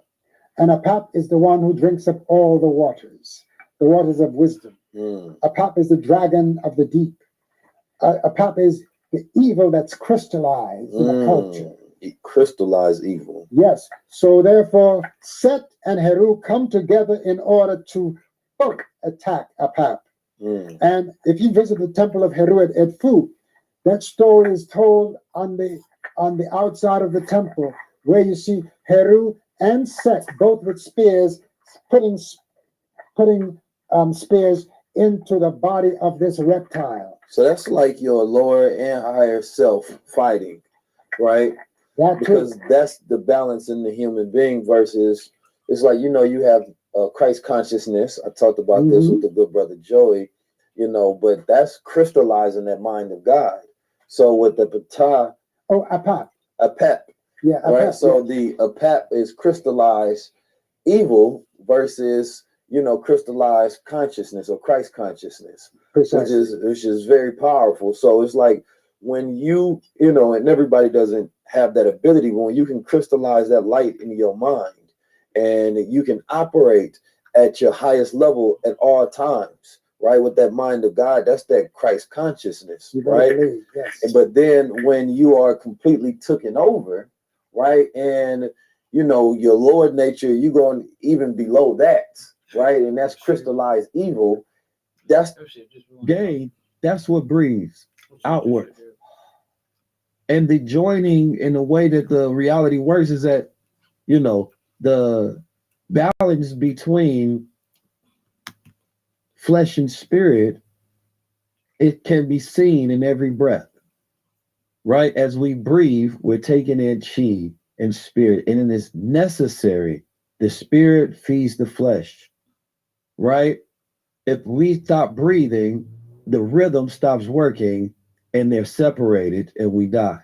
That's right. So that is, if you study the way we have to live, what keeps us alive, and you study the way God made us, you know how to live life. It is finding the divine balance between the spirit and the flesh. And to customize your existence. Yes, sir. Okay. Obesity is as dangerous as bulimia. So the key is we are all born with our own codes, and we live our codes. And we are living in a world where people are defined. Going back to what we're talking about, they have created a customized world based on what is good for the European male Christian. Yep. Wealthy. Yep. Okay, that's the code. And we all live towards that. And what we have to do is understand that we're all different in our own way. And there's a code. Look at the energy level. When you talk about the chi, when you look at the ka, you're looking at energy. And I have seen people of many different backgrounds, many different ways. If the energy, when our daughters were ill, and I would call home to see how they're doing, I would say, what is Kandike doing now? She said, well, you know, my wife said, well, she's jumping from the chair to the couch. Okay, well, she's all right. She may have a cold, she may have a flu. Look at her energy level. Because now if I called and they said, well, you know, Sasha's laying down, she's real tired and she's not, then I'm concerned. Energy. And the key is the energy, the chi level of how to build that within you to be able to understand who you are. But going back to the point I was making, love yourself. Love yourself for who you are. And if you look at yourself and you believe that you can do other things as it relates to your physical appearance, whatever it may be, don't say, I hate how I look. Say, I love how I look. Exactly. I just need to do better. That's the key in life. Always be willing to do better. But you always have to love yourself. Because the only way you can successfully do what you need to do in your life is to love yourself. I've been going to Dr. Sebi since 1988. I now go to Ma'a, his wife. Yeah. About these numbers, check it out. Property of numbers. You understand me? Yeah. So everything in our life has a property to it. Even if you are illiterate, you can still do arithmetic. You can still do math. So you can speak the language of mathematics without actually speaking the language of man, because the language of mathematics is the language of the universe. Yeah. And in fact, when I had the occasion of meeting Minister Farrakhan on several occasions, he explained that what I did was called supreme mathematics. In the 5% nation, they also call it supreme mathematics. And in fact, the universal language on this planet is mathematics. Right. Sacred geometry. Yeah, I mean, that's the breakdown of the 5, the 10, and the 85ers. You understand me? The 85 is the lost found. Right. Then you have those who utilize that knowledge against the lost found. Then you have those who have the knowledge itself. And everybody, you know, I look at the world in percentages, right? By the numbers, because everybody's breaking down in different categories. Yeah. Earlier, I was talking to you about Myers-Briggs type, which are different personality types. Some personality types are rarer than others, right?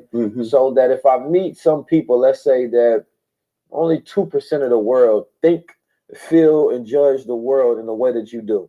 So now if you go on a large platform and you give your opinion, express the opinion about something, the way you see things, most people are going to be like, I never thought about that before. I've never heard of that. It's going to be harder for them to accept that first because it's not the common truth of the land, right? Now, what I want to get to, number one, I want to start with what is the most common number, right? Or the most common life path or destiny path that people have. The most common number that people have as a life path would be 3s and 5s. Universally, though, the most common number seems to be revered and understood and respected as the number 7. Because 7 is nature. Yeah. From 7 days in a week, 7 notes in the musical scale, 7 colors in the rainbow, the 7 continents. And in fact, the majority of the founders of religions are 7s. Buddha is born on the 7th. Christ's birthday celebrated on the 25th. 2 plus 5 is 7. Elijah Muhammad, the founder of the Nation of Islam, was born October the 7th. Billy Graham was born on the 7th. Bishop Desmond Tutu was born on the 7th. Charles Russell, they founded Jehovah's Witnesses, was born on the 16th. 1 plus 6 is 7. Right. Mary Baker Edie, they founded Christian Science, was not only born in the 7th month, but on the 16th day. 1 plus 6 is 7. Right. Even in the Bible, they talk about they circled the walls of Jericho 7 times. They sounded the trumpet 7 times, and the walls came tumbling down. And as you know, when a Muslim goes to Medina to make his Hajj in Mecca, he must circle the Kaaba stone 7 times, and the rite is complete. Right, and then in your book, you give a breakdown of the 7 wonders of the world. Yeah. 52 weeks, 5 plus 2, 7, and then the 7 days of the week. So 7 holes in the body. I mean, it's just incredible how 7s are just, it's God's number. Now that's very powerful. Even 7 colors, right? Yeah. So, but within that, now think about that, right? That number 7. And really, there's a few numbers that I want to get to first, and then we can give a breakdown of some of the other ones. But 7 is an odd number. Yes, it is. You understand me? But at the same time, it's a very powerful one because time is governed by 7s. You understand me? When we're talking about the 7 days of the week, we live in that cycle every single day, right? Like we have cycles within our day. Right? Yeah. But we are on a 7-day cycle, and we don't think about that. But see, in our day, they call them ultradian cycles, and we have these 90-day cycles where we can go through probably about 3-4 times, where we have peak performance, right? Where our brain is at its height, and then we go through a mental recession, and then we have to go through an ultradian healing process where it takes about 20 minutes. Yeah. So we have 90 minutes of probably like peak performance in these cycles. It goes down for about 20 minutes. It comes back up for another 90. And so that's one cycle within our day. Then we have circadian cycles within a 24-hour cycle, right? Which would be a 6, right? But then we go through a 7-day cycle. Right now, most people in society are living on this 7-day cycle. And they don't think about it, but that's what governs their reality. Yeah, and we have 7 days in a week. Right, 7 days in a week. And in fact, if you look, when a child reaches age 7, it is the age of reason. When they reach 14, which is twice 7, it is the number of puberty. When they reach 3 times 7, which is 21, then you become legal. 7 times 7 is 49, which is called a very important year. So 7s are always very, very important. In fact, if a person owns a dog or a cat, for every 1 year you make, it's 7 years for your cat or your dog. That's true. If you look at world history is 70 years. 70 years in world history equals 1 day. So if you look at the United States, which is only 200 and something odd years old, well, by history and world standards, it's considered a baby nation. Yeah. It's only 2 or 3 days old. Right. And some months. Well, see, now that's interesting in the concept that they said that the world was created in 7 days. Yes. Well, we know it's days. Today is not what days have always been. Though. Right. Because the days that we know now are constructed based on calendars. Right. Yes. Right. So a cycle of a day is considered to be, based on a 24-hour cycle rhythm of the sun, Mhm. right? But at the same time, when, as you just gave that broke down, a person can think about a day being a larger cycle rather than smaller cycles to where we go about it, right, Mhm. in our common day today. Yeah. So it's just a matter of understanding how these cycles work, and it's not just with 7. Nikolai Tesla said those who understand the 3, 6, and 9 also understand the universe. Right. So if you look at an astrologer, each planet is either 30 degrees, 45 degrees, 90 degrees, 180 degrees, 360 degrees, but they all add up to the digit of a 3, 6, or 9. That makes sense. I mean, even the threes within a month, because most months are 30 days. 30 days is the rule. Mm-hmm. Right? And that's a cycle within itself. And then, but at the same time, the number 13 governs time with the moon, but man's calendar is 12. What's the difference between the number 13 and 12 as far as power cycles? Well, in the tarot deck, the 12th card is called the Hangman. It's a picture symbol of a man hung upside down by his ankle. It denotes mental suffering and anxiety of mind, that if a person is not careful, they become the victim or the sacrifice for the plans and intrigues of others. So 13, though, is called the death card. In the picture, the 13, it's a skeleton with a long curving blade cutting off the heads of men and women. But so people in their not knowing or lack of knowledge looked at it as a literal death when it's really a symbolic death. It's a death to an old way. So it says those who understand the 13 is given power and dominion. So if you take the United States, for example, although it is the 4th day of the month, July 4th, its whole structure is predicated upon the 13. 13 stars, 13 stripes, 13 naval ships guarded the colonies, E pluribus unum, 13 letters, the White House, 13 letters, don't tread on me, 13 letters. And so even the word assassination is 13 letters, So 4 has always, and 13 has always been very important to the United States. If you look at the dollar bill, you got the eagle that holds 13 arrows, 13 claws. It's got 13 stripes. It's got 13 clusters above the head. If you would take the protractor to the triangle on the back of the dollar bill, it's 67 degrees. Well, 6 plus 7 is 13. Yeah. So those who understand it. So if you then go to the root of 13, 1 plus 3 is 4. A president is elected every 4 years. Then Washington D is spoken in the 4 quadrants: northeast, northwest, southeast, southwest. The area code to Washington is area code 202. Which is 4. Yes, and the zip code is 20002, which is a 4. So everything about it is predicated upon the 4 or higher octave of 13. That's powerful. See, that just gets me deeper into the idea of understanding the cycles of man, time, and the universe. Yeah. Like, because, a woman's menstrual cycle is considered to be a Freudian cycle. Yep. So it's outside of just 24 hours. But a woman goes through that cycle 13 times throughout the year. That's exactly right. I mean, so that, you have the old world calendars that's represented based on the moon, right? The lunar, but the new man calendar is based on the solar. So when man started to control time, it was based on himself. Right? But when it was revolved around the woman, it was based on the universe. You understand me? And the correct cycles that keep us in balance. And we live out of balance when we live within man's time, right? Yeah. So when a person starts to grade their life by a 7 cycle, that's not correct, because that's not the way nature is composed, right? Well, nature is a whole different energy against me. According to where your planets fall in the 3rd house is your communications, the 4th house is your security.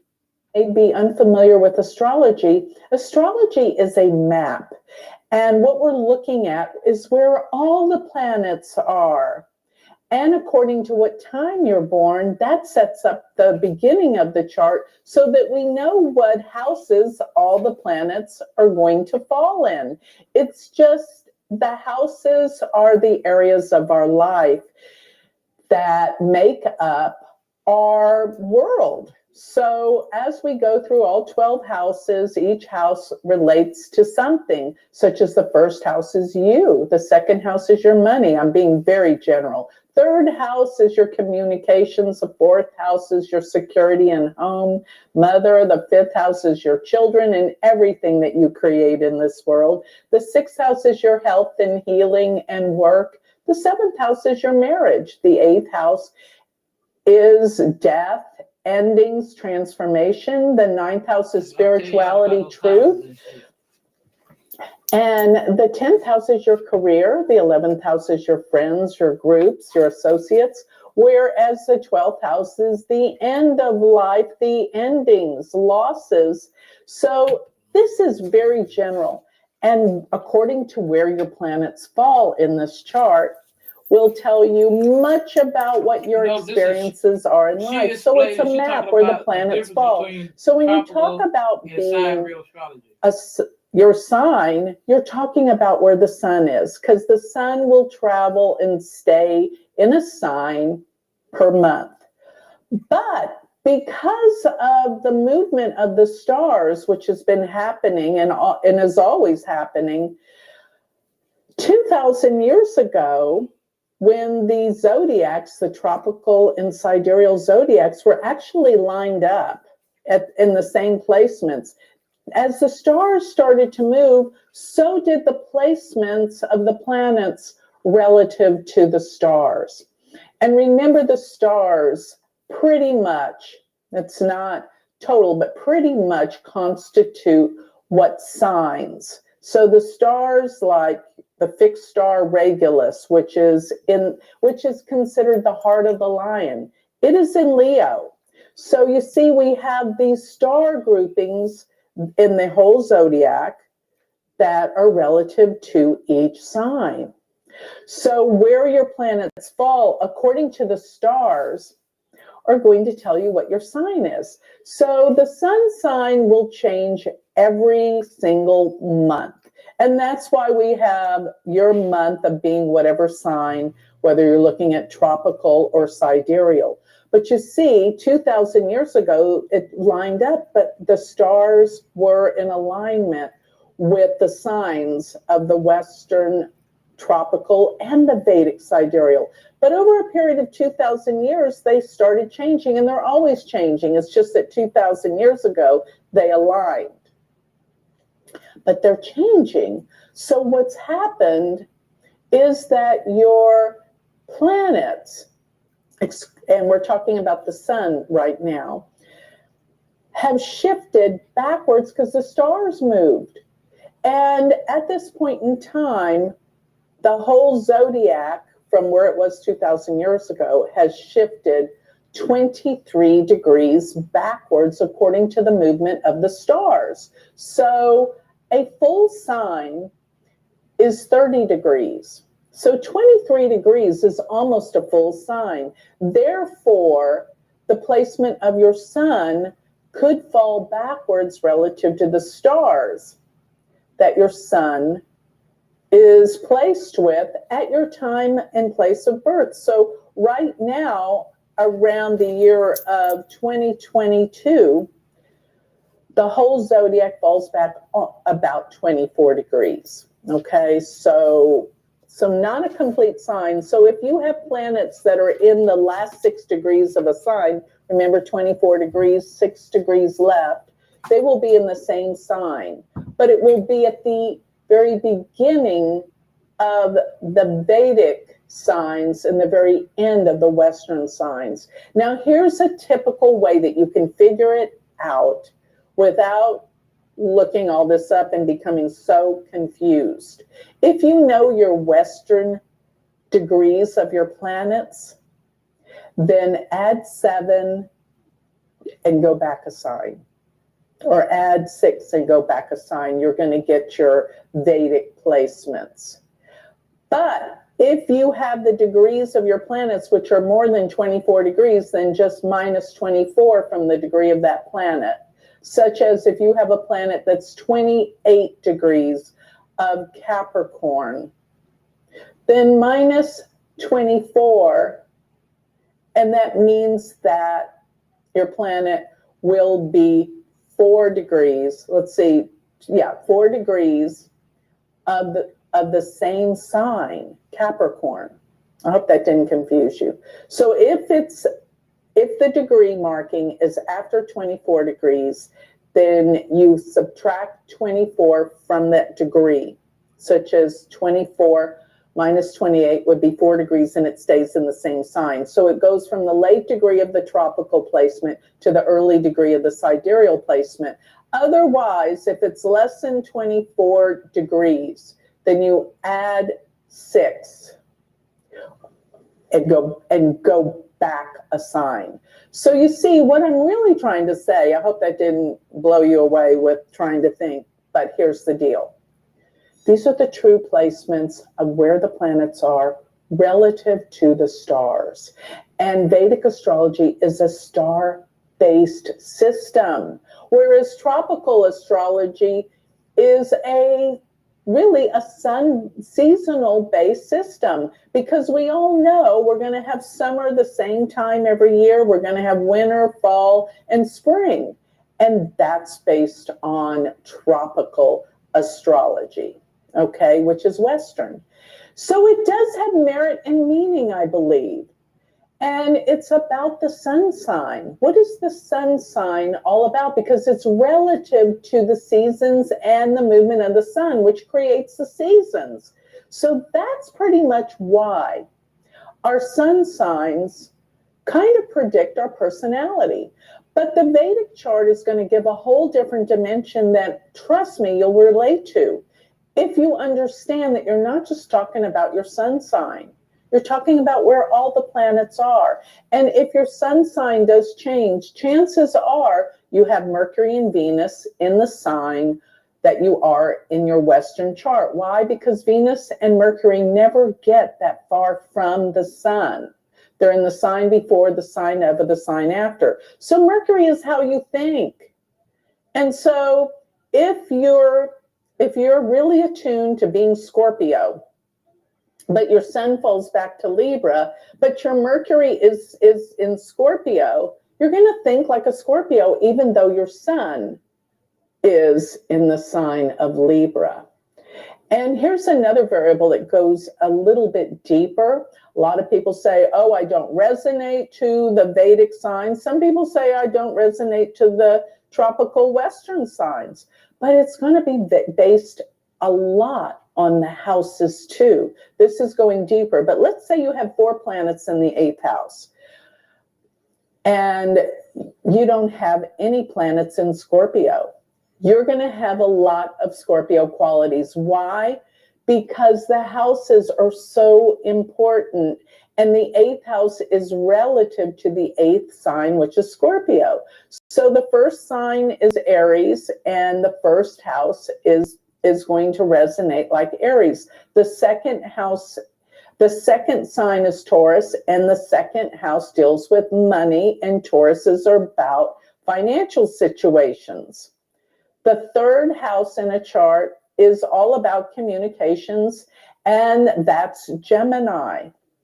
So you see these signs and the houses align. So there's so much more to talking about I'm a Scorpio or I'm a Libra. So much more. How can you contain your whole life story into a sun sign? It's virtually impossible, and it's not true astrology. But as I was saying, relative to Western astrology, your sun sign will be a bit of your personality. Now, let me talk a little bit about different cultures and astrologies. Western astrology really gives the essence of Western culture too, which is more superficial. I don't mean that in a bad way. It's more about surface variables. They don't talk so much about their spirituality and the depths of the soul. Yes, psychologically we do, and many of us are very much a part of that. But that's kind of what led me into looking into Vedic astrology, because it's more soul-based. It's more about the eternal, which is the stars. And another beautiful perspective that takes Vedic astrology in a different direction is the 27 nakshatras. So while Western astrology is the 12 signs of planets in the signs, the planets in the houses.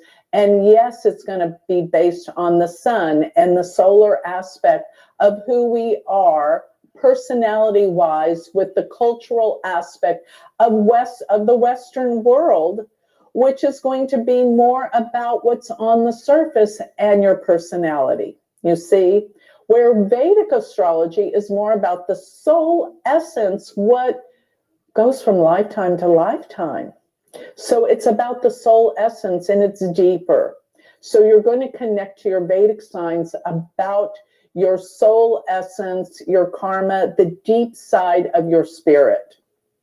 It's different than your personality of Western astrology, the psychology personality versus the spirituality and depth of the soul.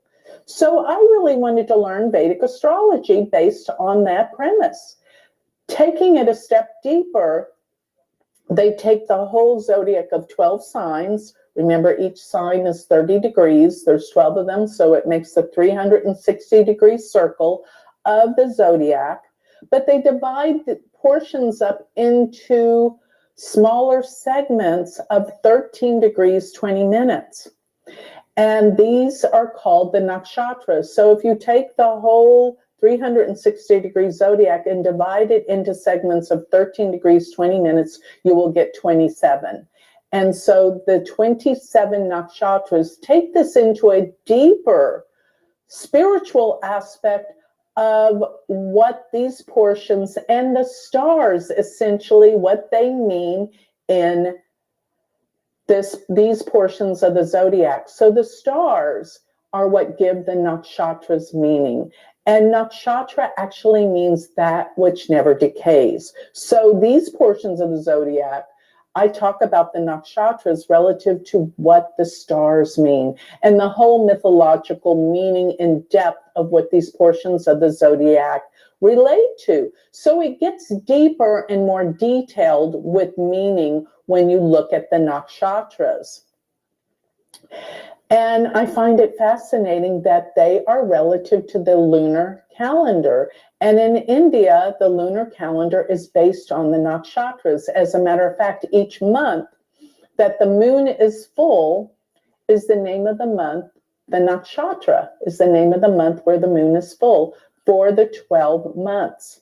So getting one more step deeper, as I said, Western astrology is a solar-based system based on the seasons and the sun, and reflects our personality in this variable of personality psychology.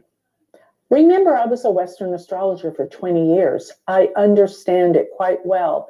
And you look at the aspects. The aspects are the portions between the planets, the degrees, if they're in opposition to one another, if they're conjunct one another, if they're 90 degrees from one another. These are aspects.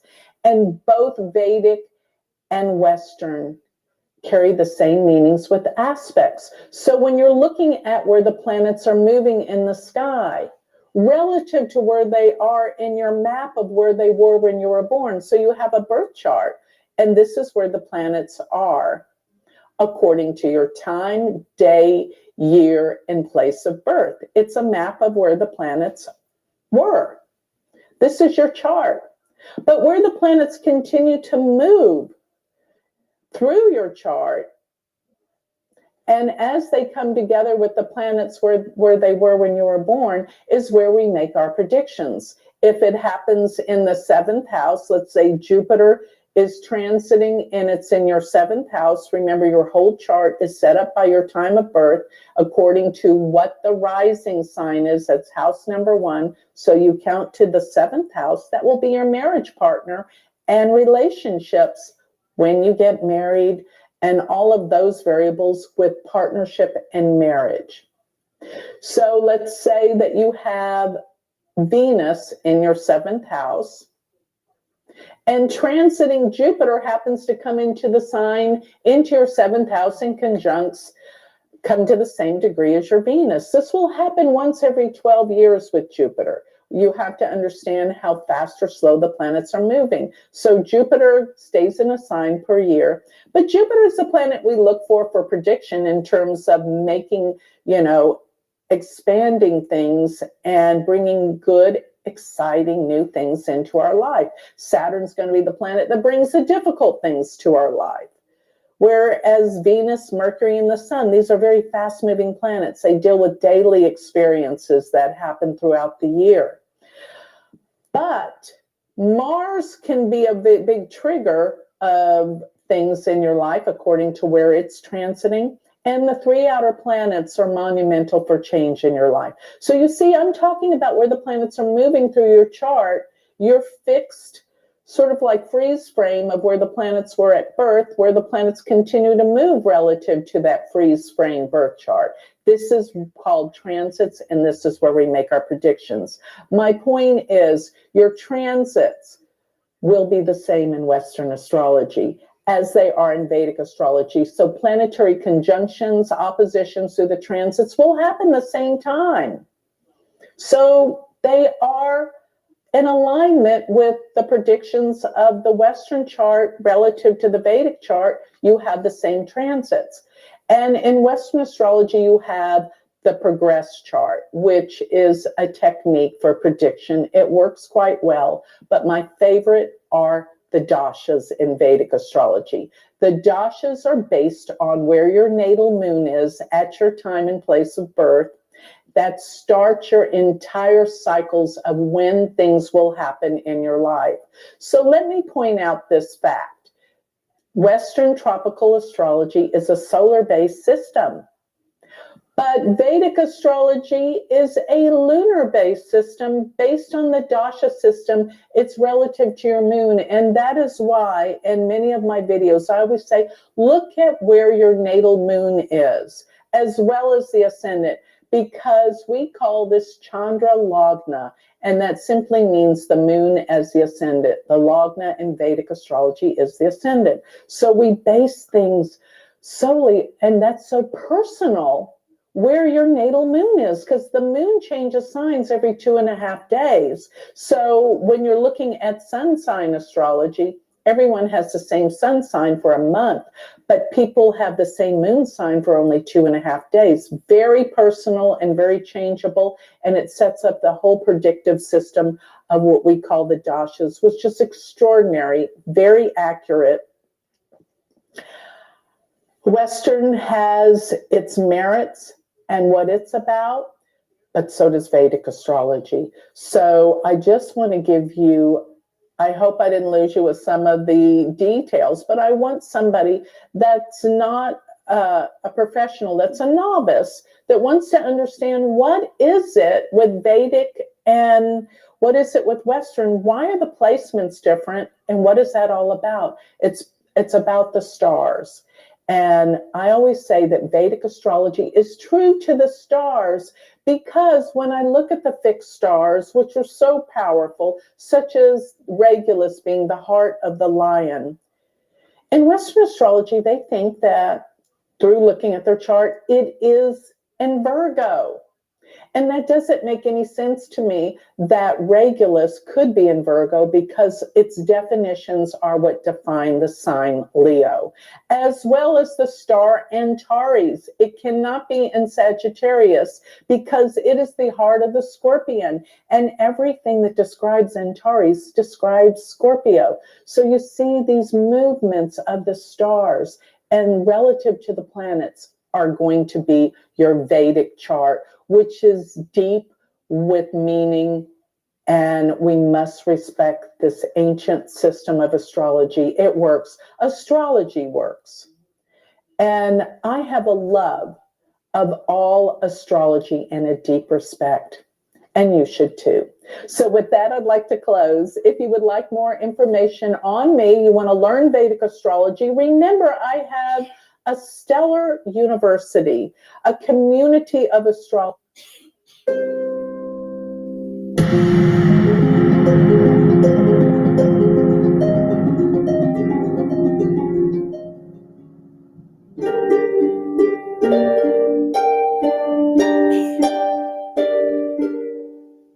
Hi, I'm Joni Petrie, and welcome to my YouTube channel. Well, today I want to talk about how you can glance at a chart and get some very found meanings out of it without knowing any astrology. So how is that possible? Well, this is a very, very basic technique. And I just want everyone to be able to have this little simple tool. And it's about looking at patterns in a chart. So before I progress into how I do this, I always want to remind everyone to sign up for my free newsletter, which you can find that on my website, which is galacticcenter.org. And while you're there, check out my beautiful spiritual jewelry. And if you want to learn Vedic astrology, go to my university website. It is an amazing way to learn Vedic astrology. We have so many interesting and cool people, all part of this university that you will meet. And that is universityofvedicastrology.com. So how are these patterns in a chart significant? They are so significant. The very first thing that when you pick up and look at a chart and you see planets, look for the patterns, such as the most important thing that I think that's in this pattern that will tell you enormous information is look where the moon is and look where all the other planets are. If the moon sits away from all the other planets, then you know that this person feels isolated, emotionally unsupported, and alienated in some way, especially when they're growing up, maybe with their parents. In some way, they may have all the love and attention, but they still feel unsupported some way. It's true. Everyone that has, I call it an isolated moon. The moon sits on one side of the chart and all the other planets are away from it, at least one sign away. So the moon sits with no planets in the same house or on both houses on both sides of the moon. That's an isolated moon. And that's really that's going to tell you so much. Another thing is if you see the Rahu and Ketu, if you see them and they look like, I always tell people that don't know astrology, they look like a horseshoe, the U horseshoe, or a headset. And one sits upright and one sits upside down. They're always opposite from each other, exactly. And if you find that all the planets are on one side of those two nodal axes, which, you can just draw a line from one to the other. If you see all the planets on one side, then guess what?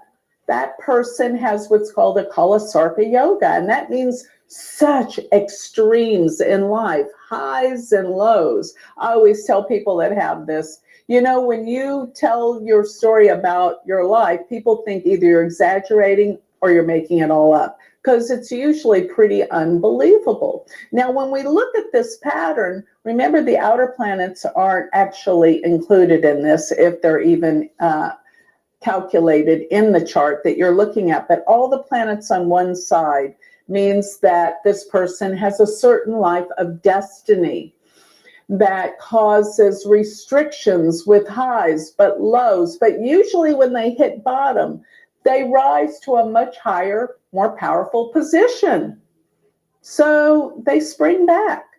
And a lot of incredibly powerful people have this. Donald Trump for one, Paul McCartney for another, Sylvester Stallone, George Bush, the young George W. Bush. So, you can see these people had lives that were like radical highs and lows. 1 minute they're down, the next minute they're as high as you can get. So that's another thing, just glancing and looking at patterns in the chart. If you see most of the planets all conglomerated into one placement, then that means that person's going to be very focused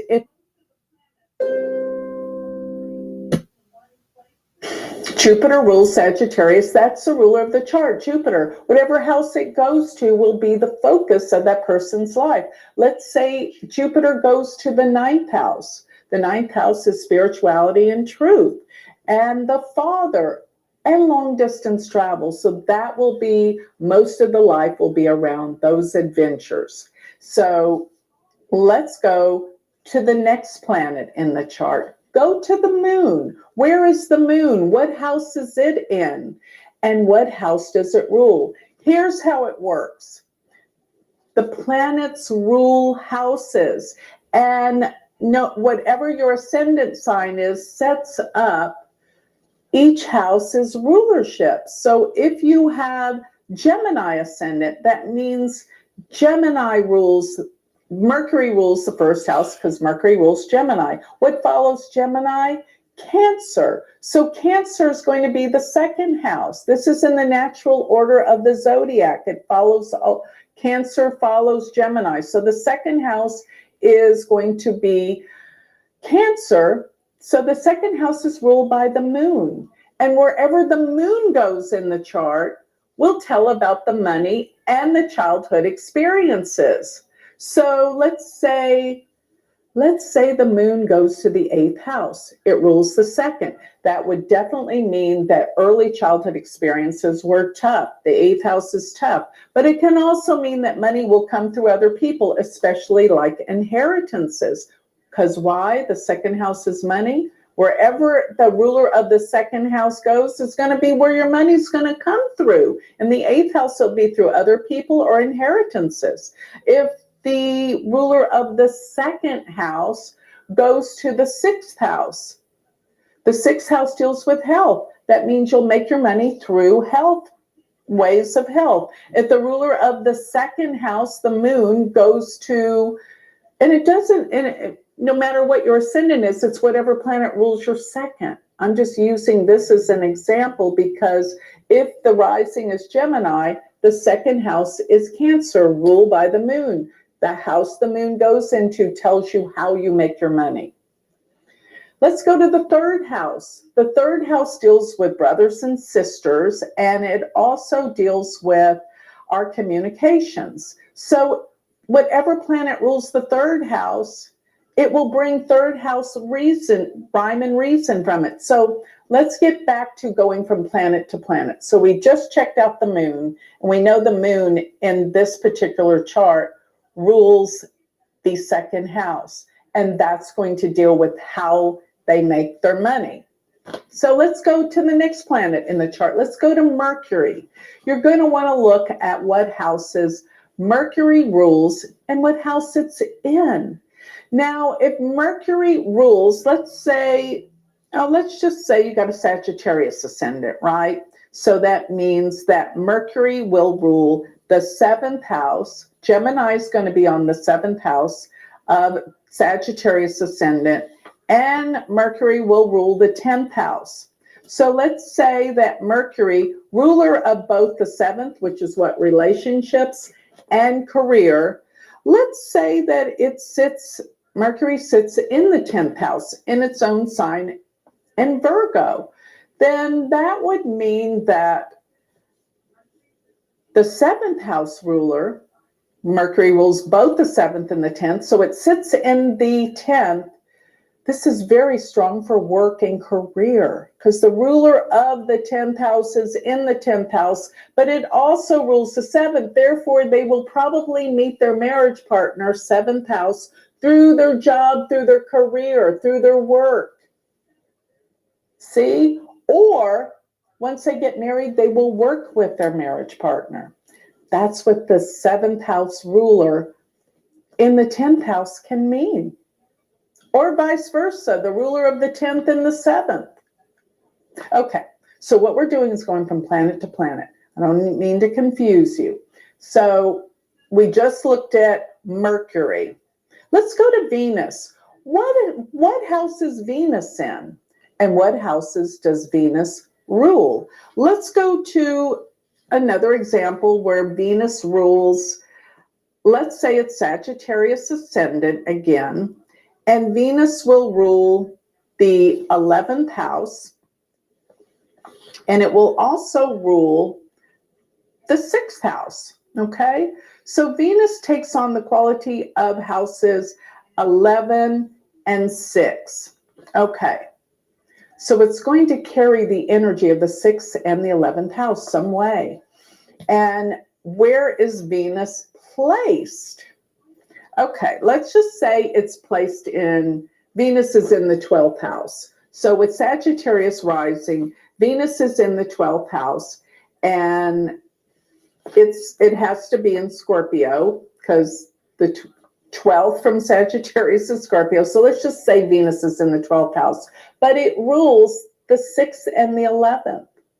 Venus, ruler of the 11th house can be friends, groups, and organizations. And it sits in the 12th house, which deals with, well, let me just say the 6th house and the 11th house. 11th house is groups, but the 6th house deals with health and healing. And with Venus being in the 12th house, that person is going to work with friends, 11th house, 6th house, healing, maybe some kind of charitable organizations with groups and friends and healing, because the 12th house can deal with charities, organizations of healing.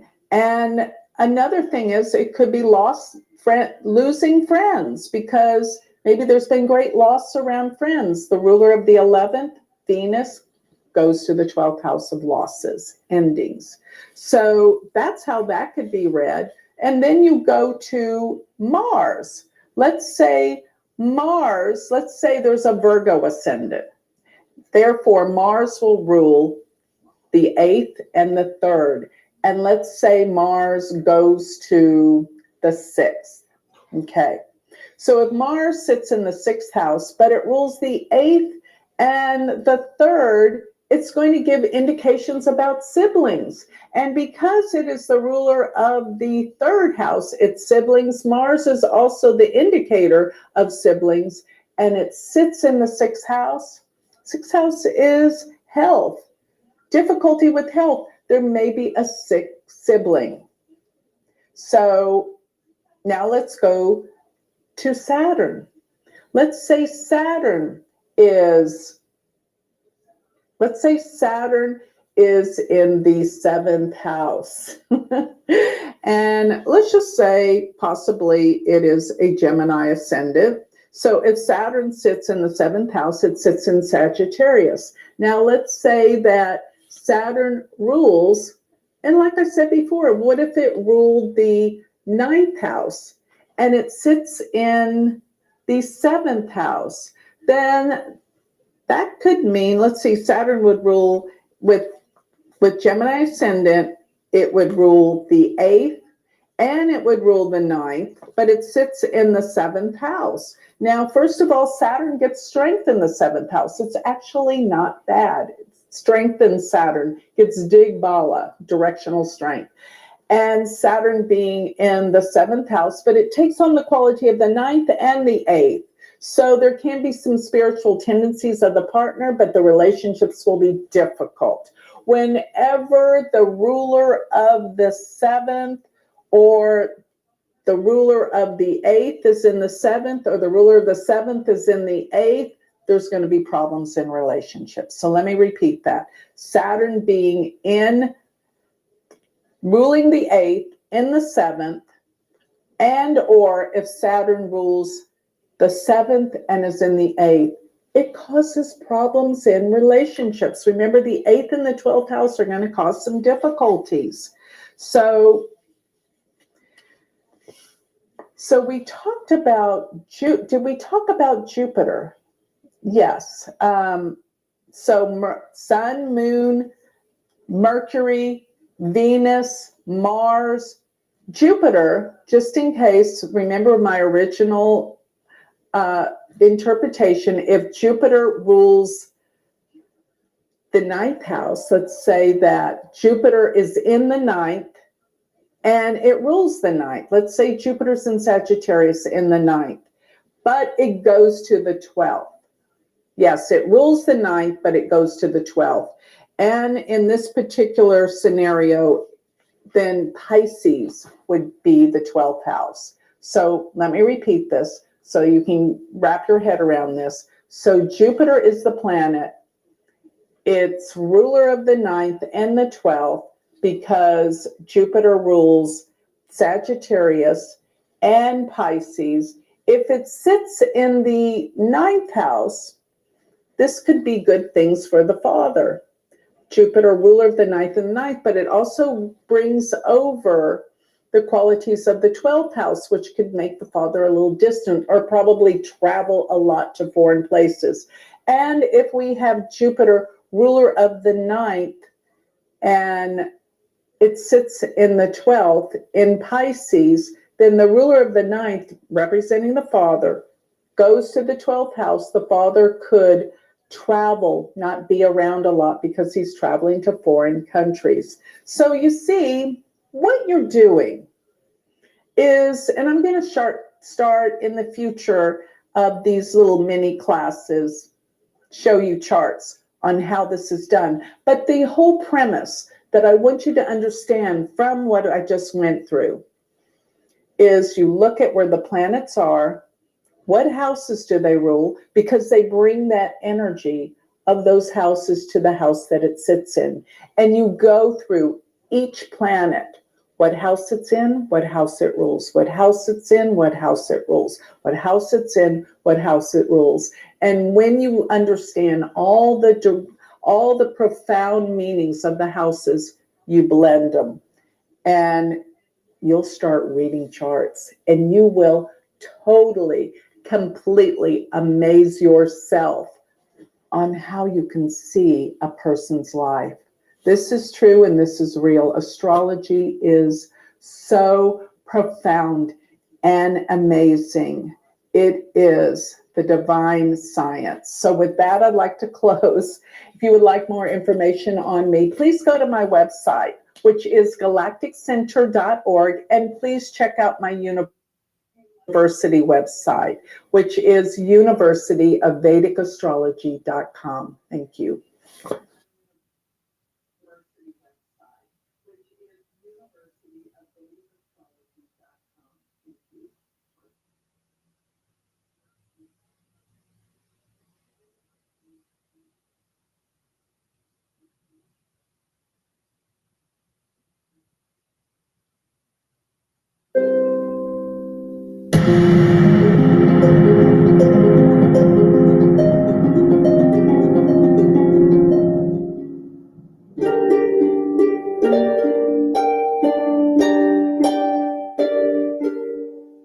Hi, I'm Joni Patrie, and welcome to my YouTube channel.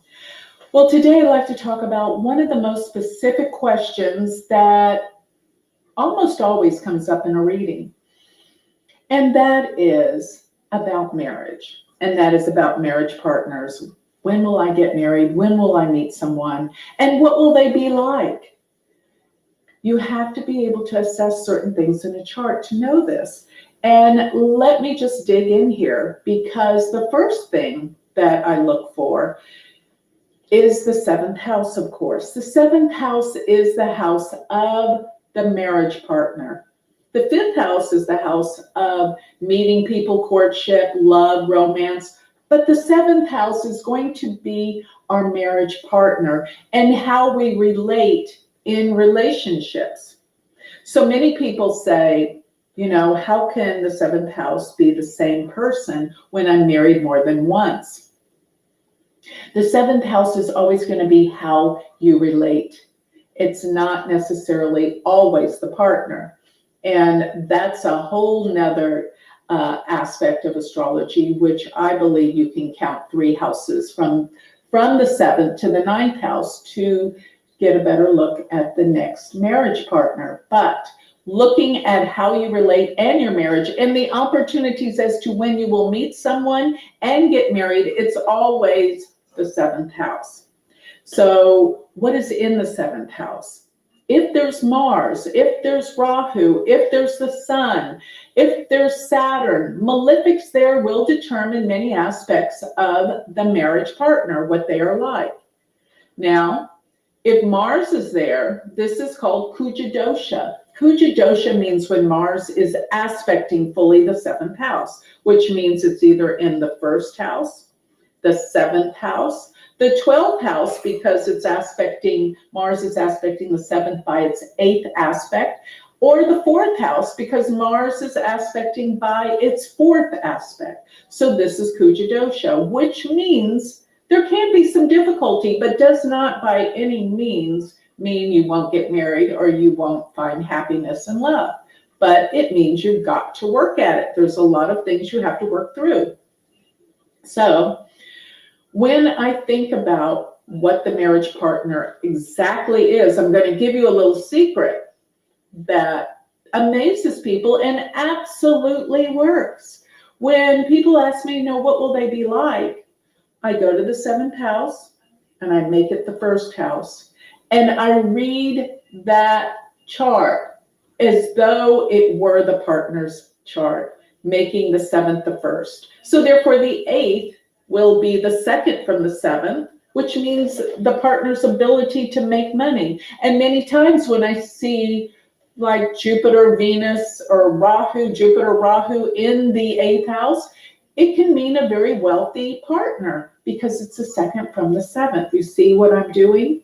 So the whole chart, even when you look at transits, will reflect your partner in its entirety as to their life and to as things evolve throughout their life, you see.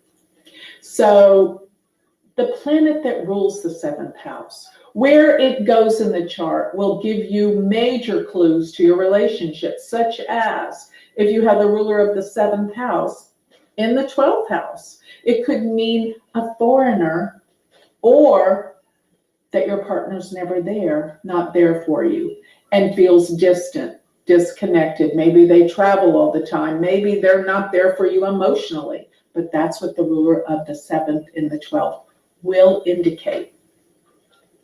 So sometimes you think Venus would be great in the 7th house, but it's not. It's way too much energy. Venus is the indicator for relationships, and being in the 7th house, it is way, way too much energy there and can reflect the fact that the partner is very good looking, very beautiful or handsome, and they have many suitors or people that are drawn to them. This doesn't fare well in relationships because many times this can mean jealousy, because when you see your partner being, approached by others, this will affect the relationship in a difficult way. So be aware of certain planets in the 7th house. Venus being too much, the sun in the 7th house. That means a partner that's got to always be the center of attention. They shine, they're important. And you got to let them have their sun. You got to let them be the center because that's who they are. They are the sun, which can make them difficult to get along with. But if you understand this is the way they are, they will have to shine and outshine you sometimes. And you're fine with it.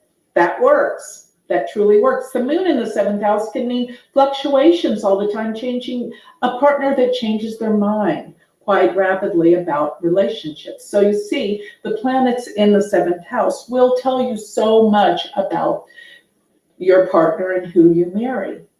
So when will you meet someone? How can you predict that? Well, the biggest determinant is I always look at Jupiter. Transiting Jupiter, is it aspecting the 7th house? That would mean it could be in the 1st house, aspecting the 7th by opposition. That could mean it's in the 11th house, trining the 7th house, or Jupiter in the 3rd house. This can mean bringing together of a relationship, or of course, Jupiter transiting the 7th house. So 11, 1, 3, and 7 are going to bring in a relationship. But you need other variables to make it stick, to make it really last. And that means if you have Saturn aspecting the 7th house at the same time, this can make it stick and last. Jupiter and Saturn in the 7th house are aspecting, maybe Saturn's aspecting the 7th by its 3rd full aspect, which means Saturn would have to be in the 5th, or it's in the 1st, or if Saturn is aspecting the 7th house by its 10th aspect, this could bring a relationship. But one way or another, what I'm saying to look for is not only Jupiter's aspect to the 7th house, but Saturn's aspect to the 7th house. And many times the month when Venus is aspecting the 7th house by being in the 1st or the 7th, this can bring together a relationship, especially for a man, because Venus represents the marriage partner. Now, in Vedic astrology, they say Jupiter is the marriage partner for the woman. I find this to be true on many accounts, but also look to Mars for a woman's chart, because Mars is energy. So if Mars is aspecting the 7th house by its 4th aspect, by its 8th aspect, by its being in the 7th house, this can bring attraction as well. In other words, you want the most planetary energy occurring and happening to the 7th house to bring in a relationship, whether it's Mars, Venus, Saturn, Jupiter, even Rahu and Ketu.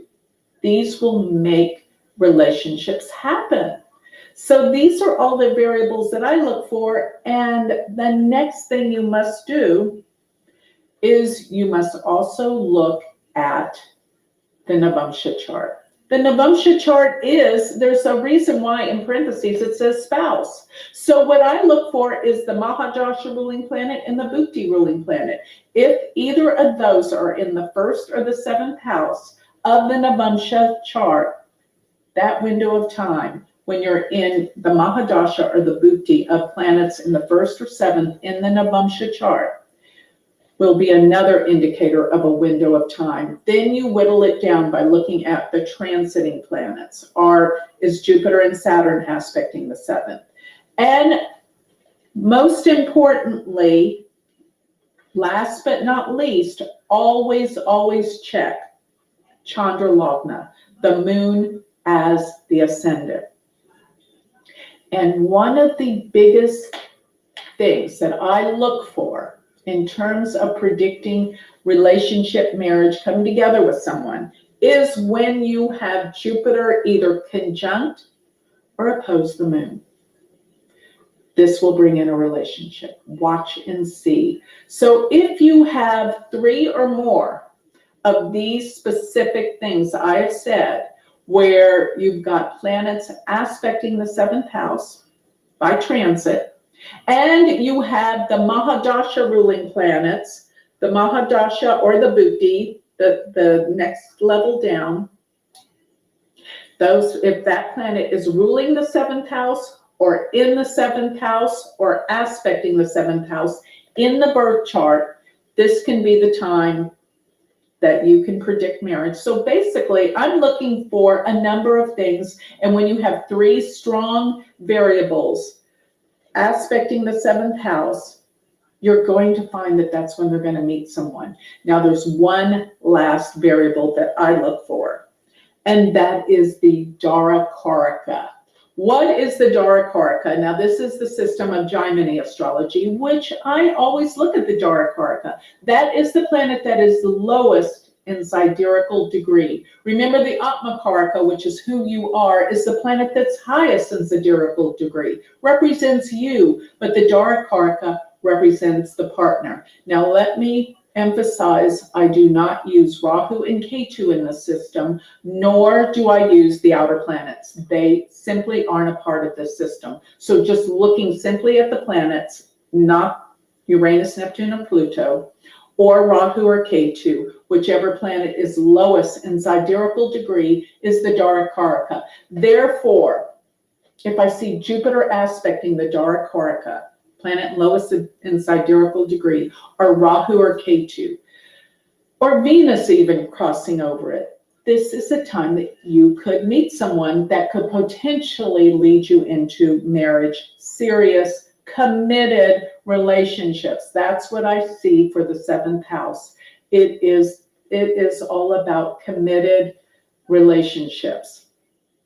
So what is the 7th house? It's really about relationships that you feel like not only do you have a commitment, but there's some type of seriousness that you devote to someone else. That's the seventh house. The fifth house is more about meeting, dating, opening your heart, but not staying together. Okay, so remember to always look simply at the seventh house. This is how we relate. The planet that rules the seventh house, where it goes in a chart. Then you're going to look from the moon, Chandra Lagna, using the moon as the ascendant. What is the seventh house from the moon? What is in the seventh house from the moon? Very similar as to how you're going to relate to a partner, as well as where is the ruler of the seventh house from the moon? Where does it reside? It's going to give you all the information as to what relationships are like for this person, as well as when they will meet someone. And last but not least, don't forget to look at the Navamsha. The Navamsha gives you the clues. Also, when you look to the seventh house in the Navamsha, what is in the Navamsha? If they have Mars, Rahu, Saturn, all in the seventh house in the Navamsha, that means in the second part of life, relationships aren't working out so well. Because remember, the birth chart is who you are. It's considered like the tree. This is how we see the birth chart relative to the Navamsha. The birth chart is the tree, but depending on the potential that is promised in the chart, how will it bear its fruit? Will what's potentially predicted, what we see in the birth chart, will it bear its fruit? Will it come to pass? Will these things happen? That is seen in the Navamsha chart, and that is why the Navamsha chart becomes real in the second part of life. And I mean in your 40s, not in your 30s, because when you have developed your life and you've come into being for what you're here to do, that is when the Navamsha comes to life, because it is the potential of whether or not what's promised in the birth chart will bear its fruit. That is in the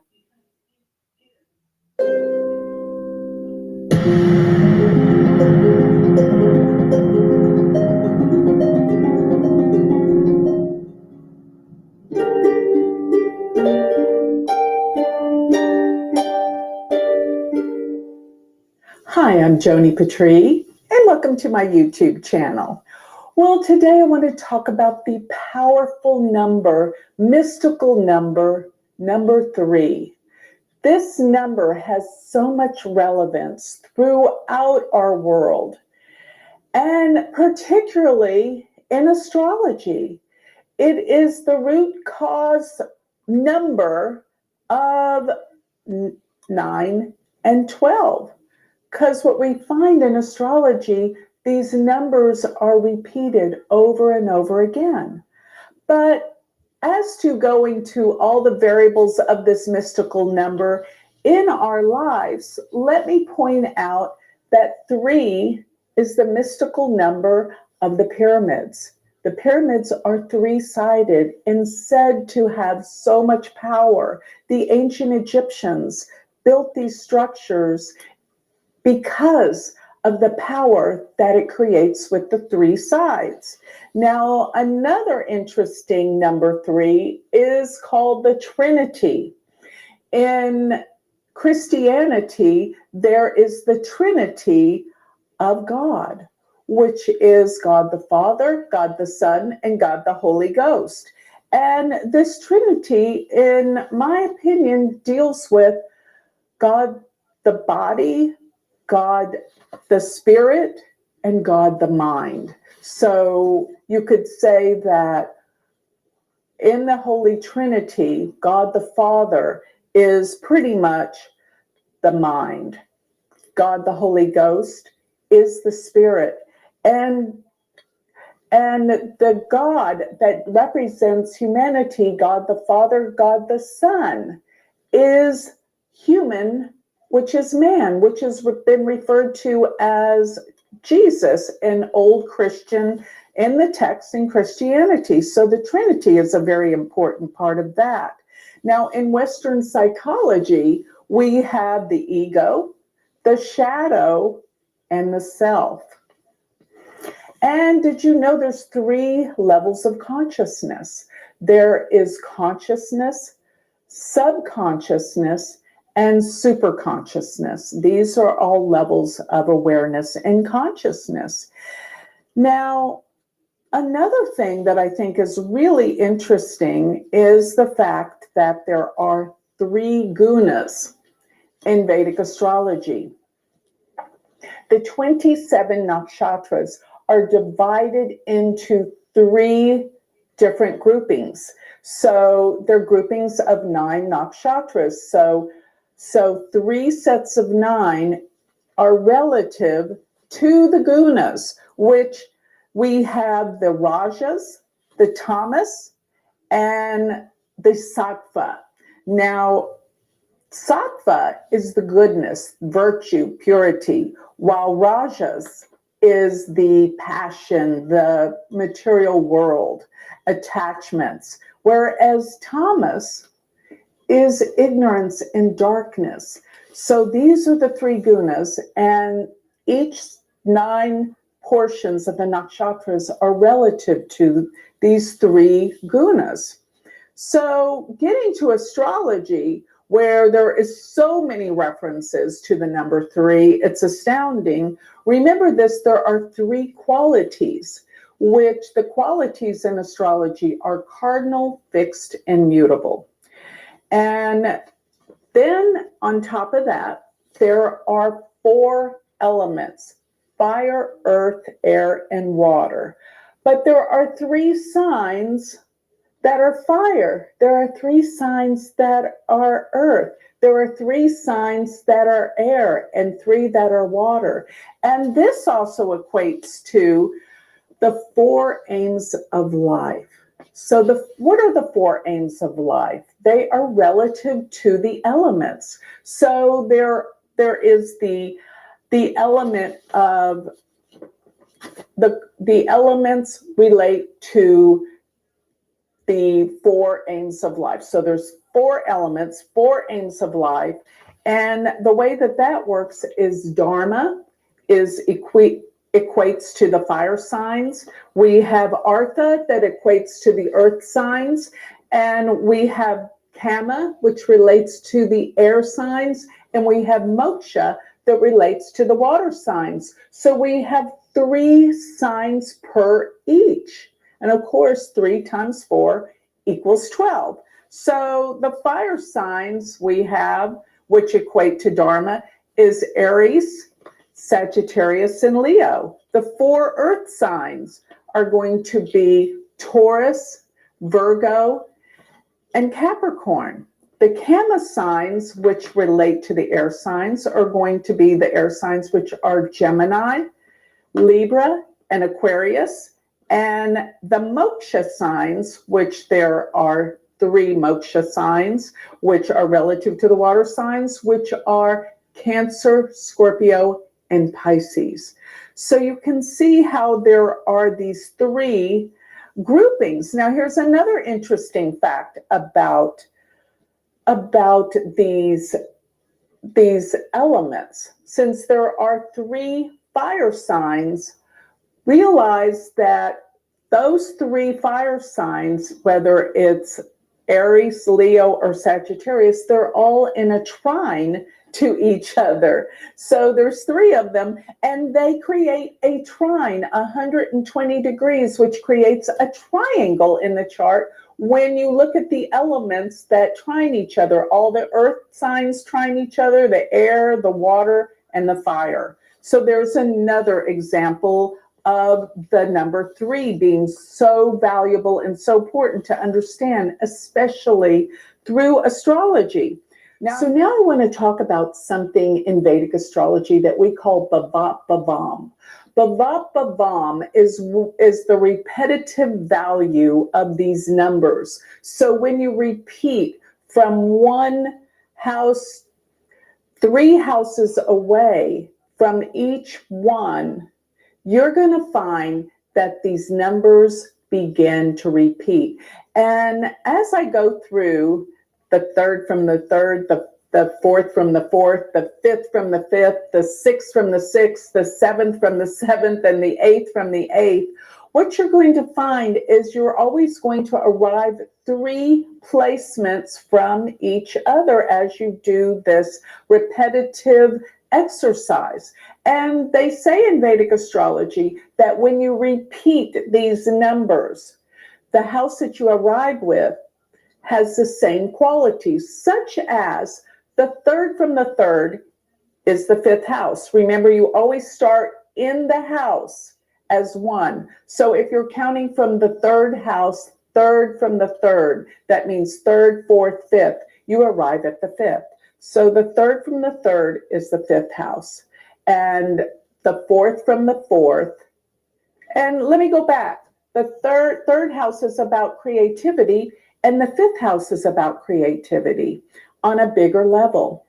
The 4th from the 4th, you arrive at the 7th. So 4th, 5th, 6th, 7th. And the 4th house is the mother. The 7th house is the grandmother. The 5th from the 5th, you arrive at the 9th house. And the 9th house is, the 5th house is your children, while the 9th house is your grandchildren. So you can see how there's a similar meaning that when you duplicate these numbers, you arrive at a house that has another meaning that's relative to the house before that you duplicated the number, the numerical value.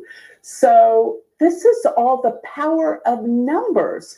But with each one of these jumps from house to house, when you duplicate, you're going to find that it always goes 3 placements away. I find that to be absolutely astounding. And I have to bring my favorite book.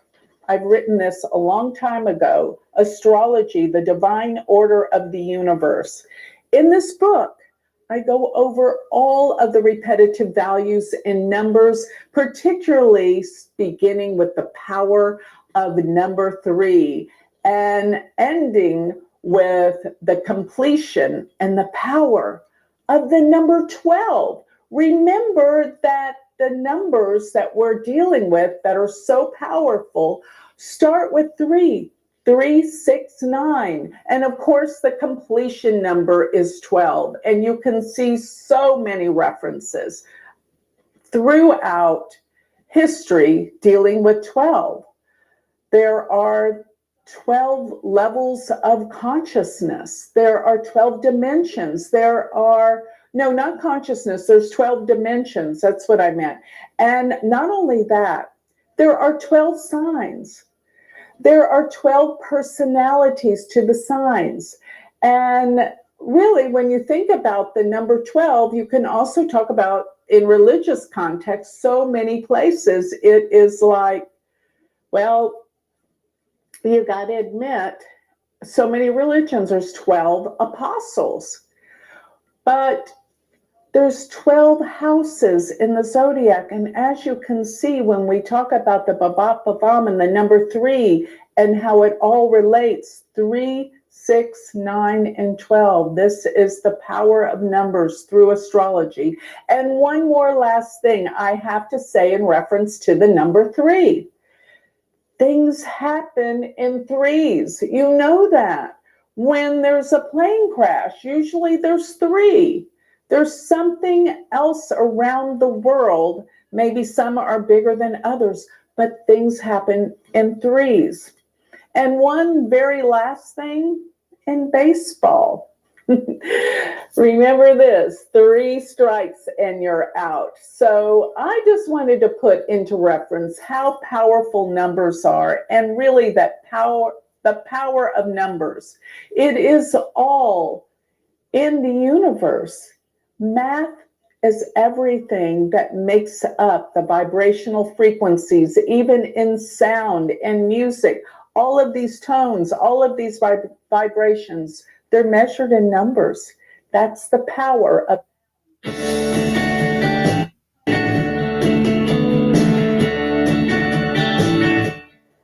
Hi everyone, I'm Lynette Dolan with the January 12th birthday horoscope personality analysis on behalf of sunsigns.org.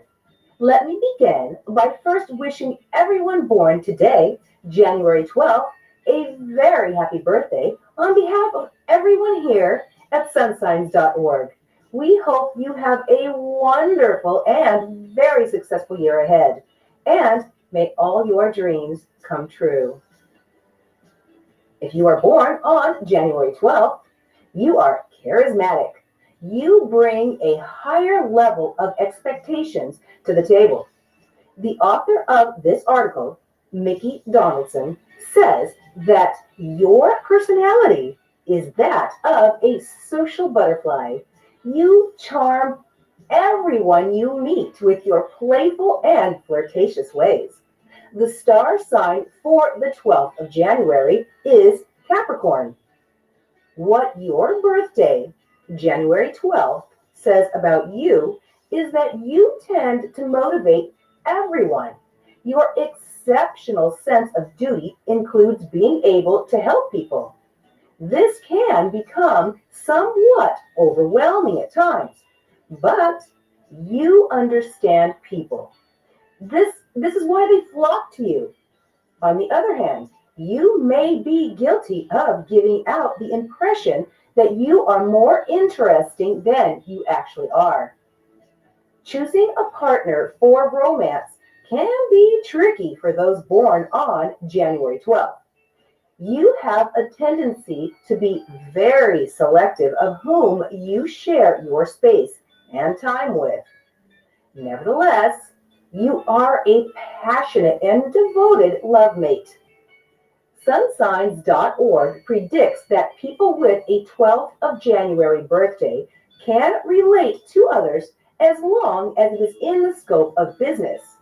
In relationships, Capricorns can be a bit suspicious and will start to question the efforts of their partner.